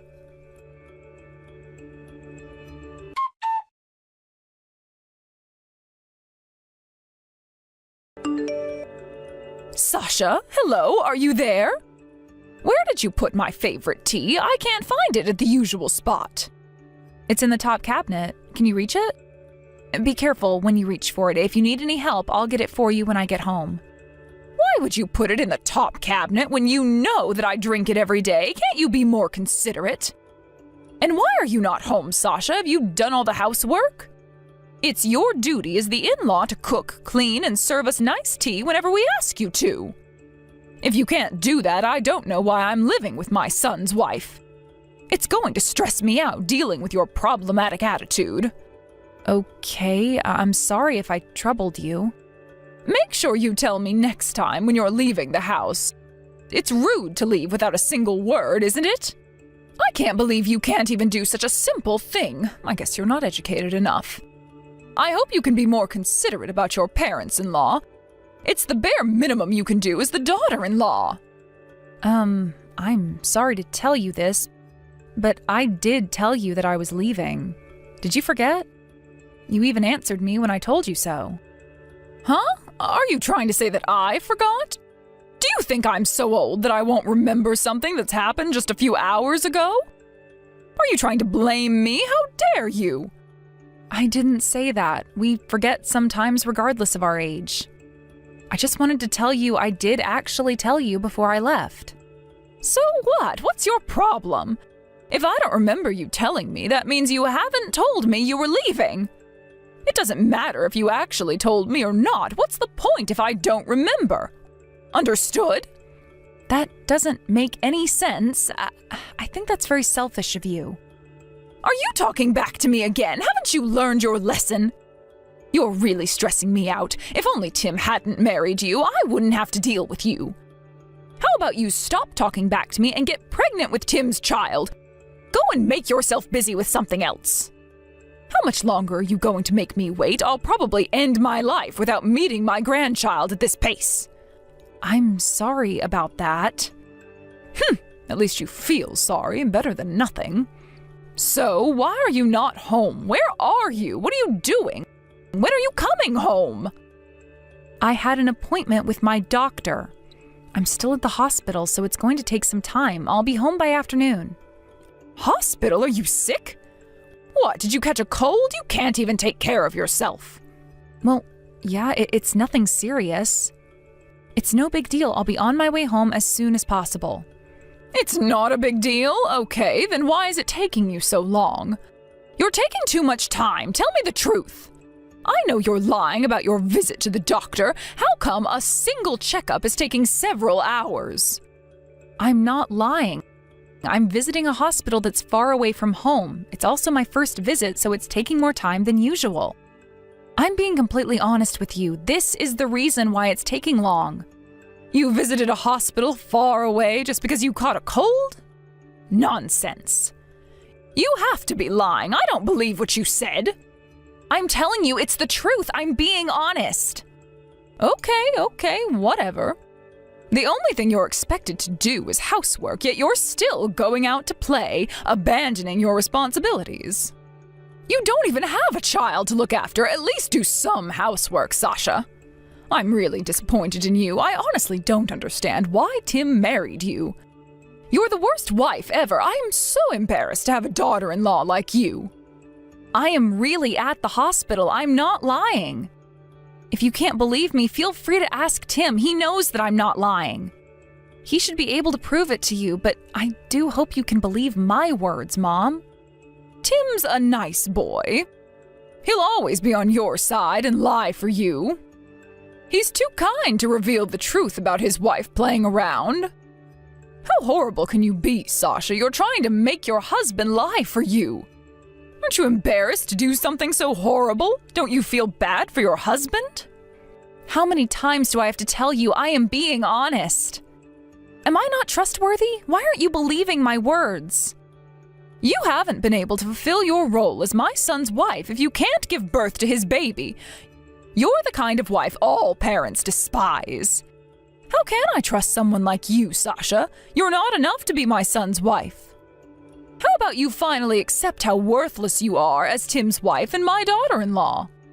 I think you're being too harsh on me. I'm human too. It hurts when I hear you say things like that. Oh, I'm sorry. I have to leave. My doctor called. See you later. Okay, as if I believe that. I can't believe you're still trying to pretend you're at the hospital. You should thank me for being such an understanding mother-in-law. Not a single word of thanks? How rude. Thank you, Mom. I'll be home by noon. If there's anything, you can text me anytime, but I might not be able to get back to you while I'm having my appointment. Lunch is in the fridge. You can warm it up when you get hungry. See you later.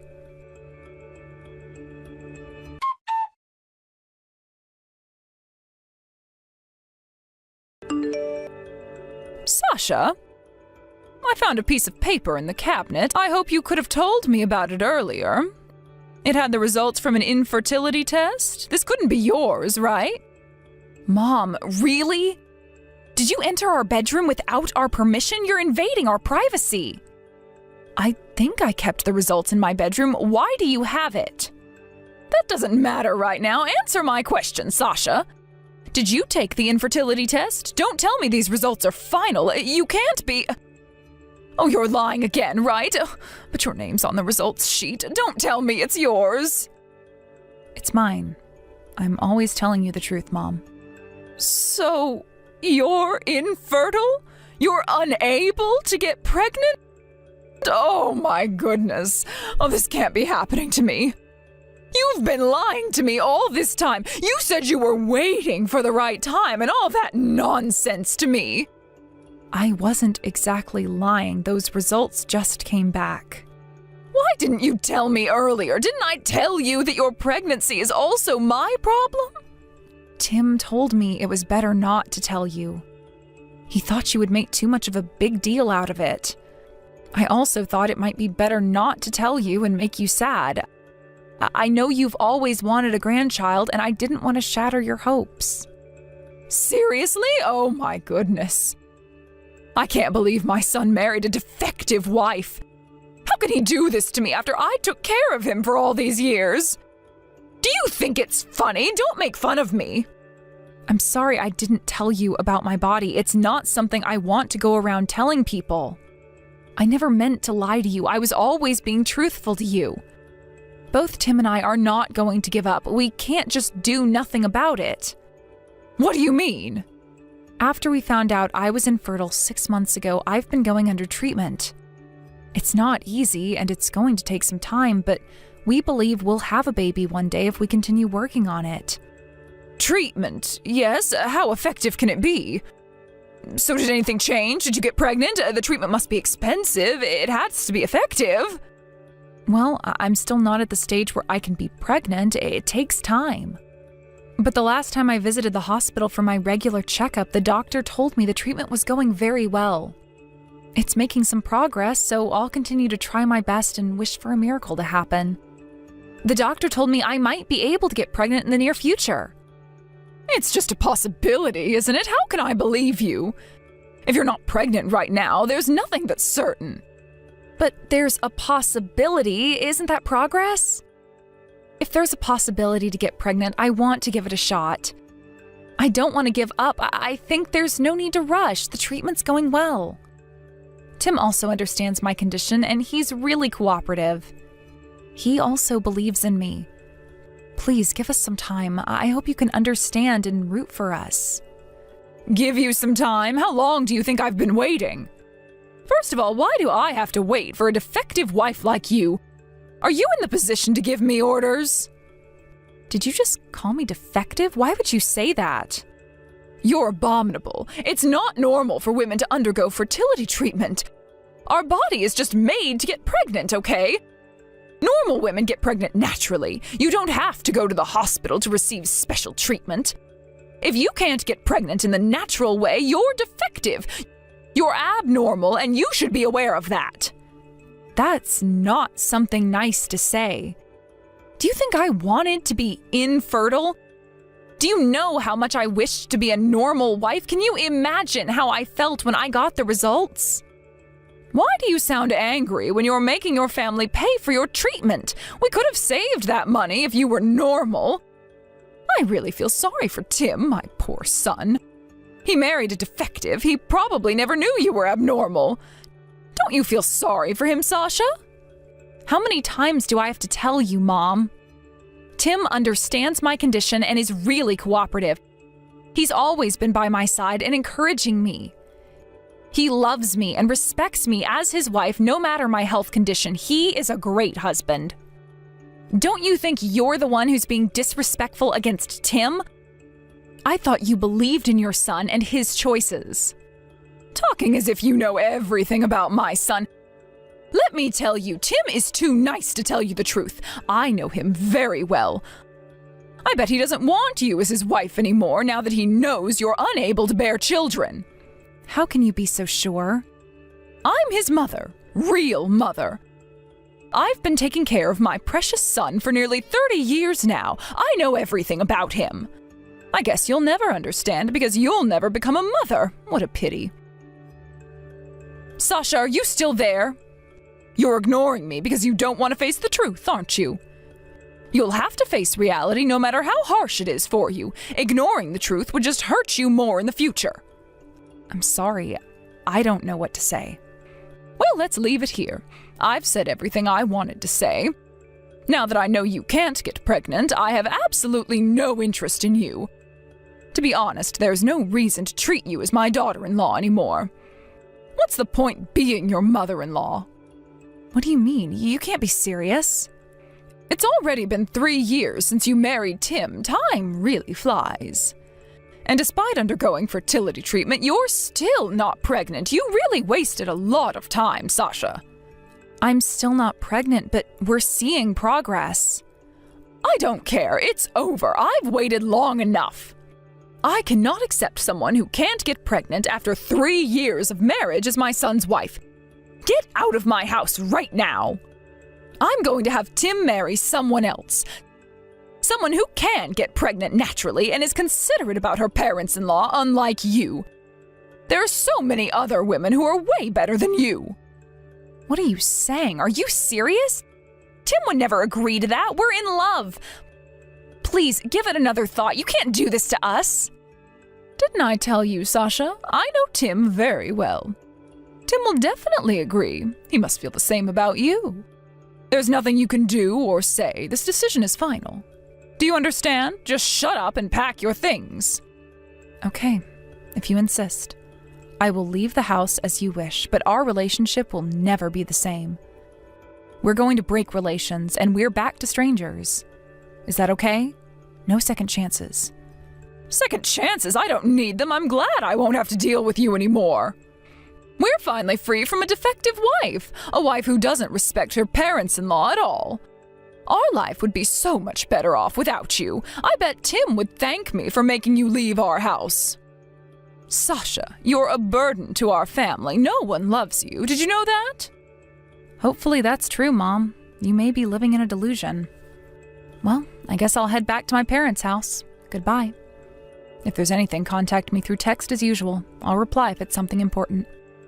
Oh, I'll never contact you again. Why would I need to do that after I break relations with you? Goodbye, Sasha.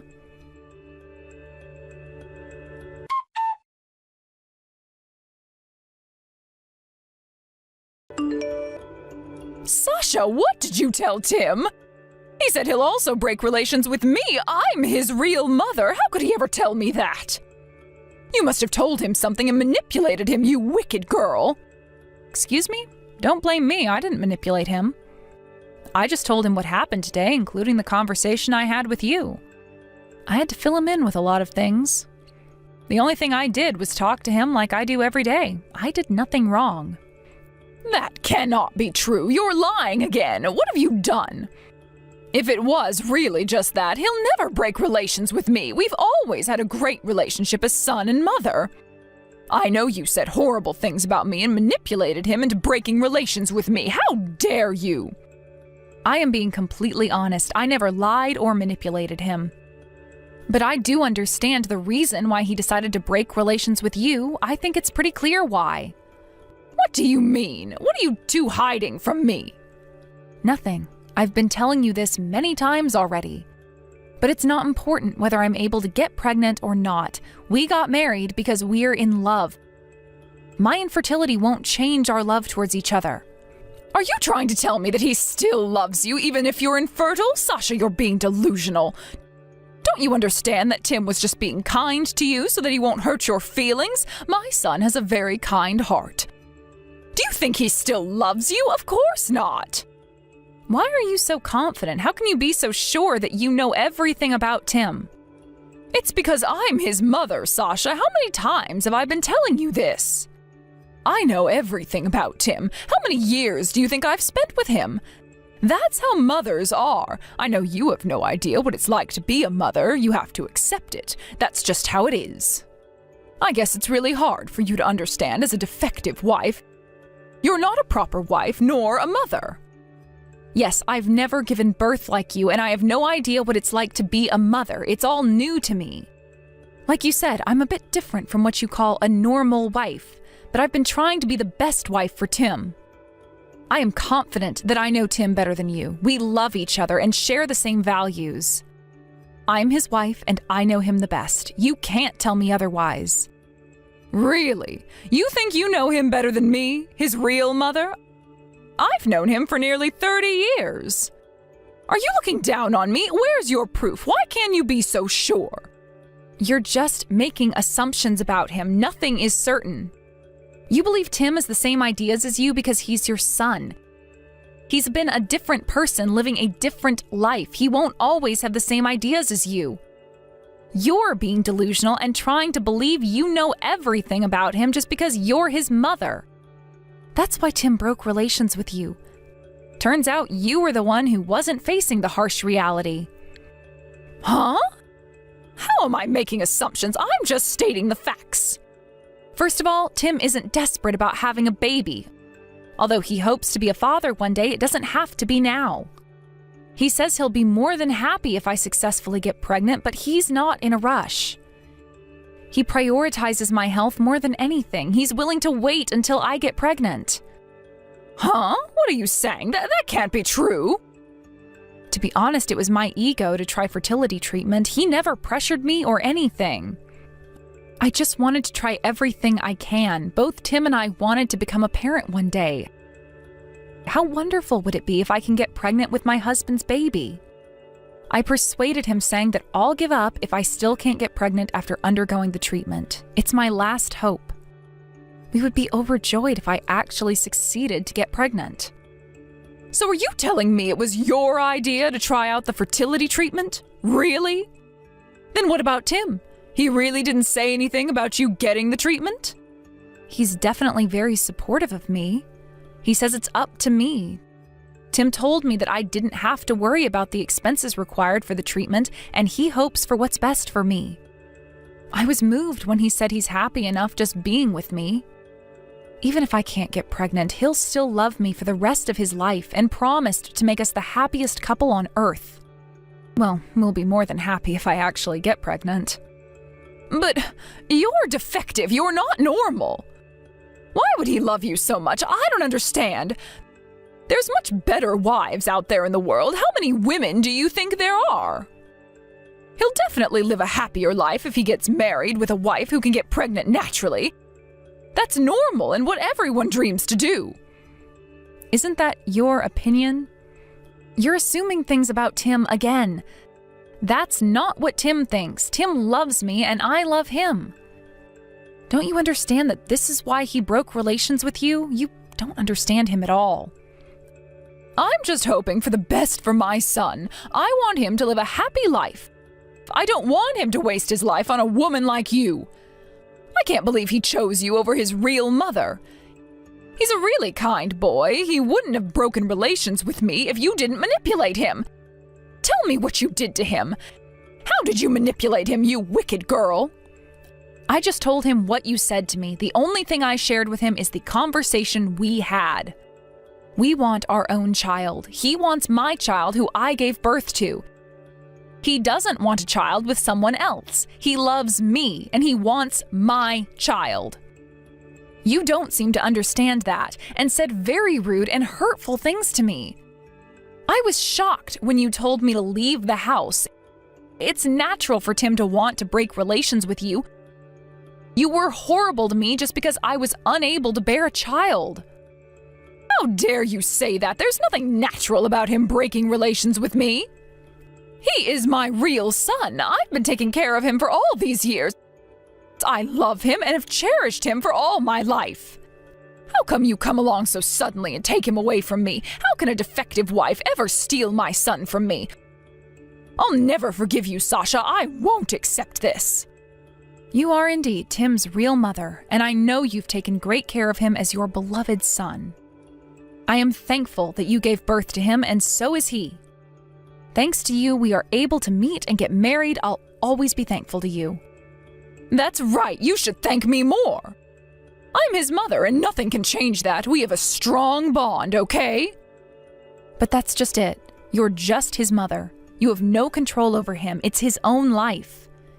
You can't just push your own ideals to Tim. You never tried to understand what he really thinks about this issue and made assumptions.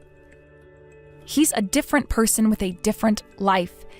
He experienced different things and developed his unique ideas as well as personalities. He is not your clone. You seem to lack consideration and respect for your own son, and not to mention your son's wife. I guess you're a defective human being if you can't do these basic things as a human being.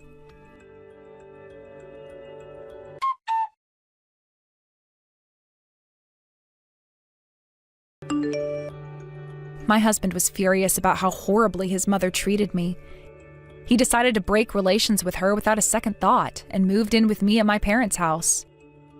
His mother was shocked that her beloved son actually broke relations with her.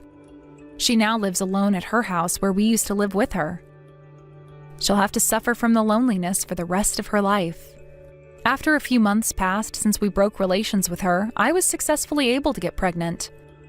I'm guessing a miracle happened now that I'm free from stress caused by his mother. A year after a stable pregnancy, I gave birth to our daughter. Both of us are now out of the hospital and healthy as ever. We left our parents' house shortly after, and we live in a brand new house with just the three of us now. Just to be nice, my husband informed his mother about me successfully giving birth. She hasn't seen her grandchild, and I'm pretty sure she'll never be able to. If she had been more understanding about my infertility and supportive of my treatment, we still might have been living with her at her house. We might have had a very different outcome if she was more accepting. She failed to achieve her dreams of taking care of her grandchild because of herself. Isn't that very ironic?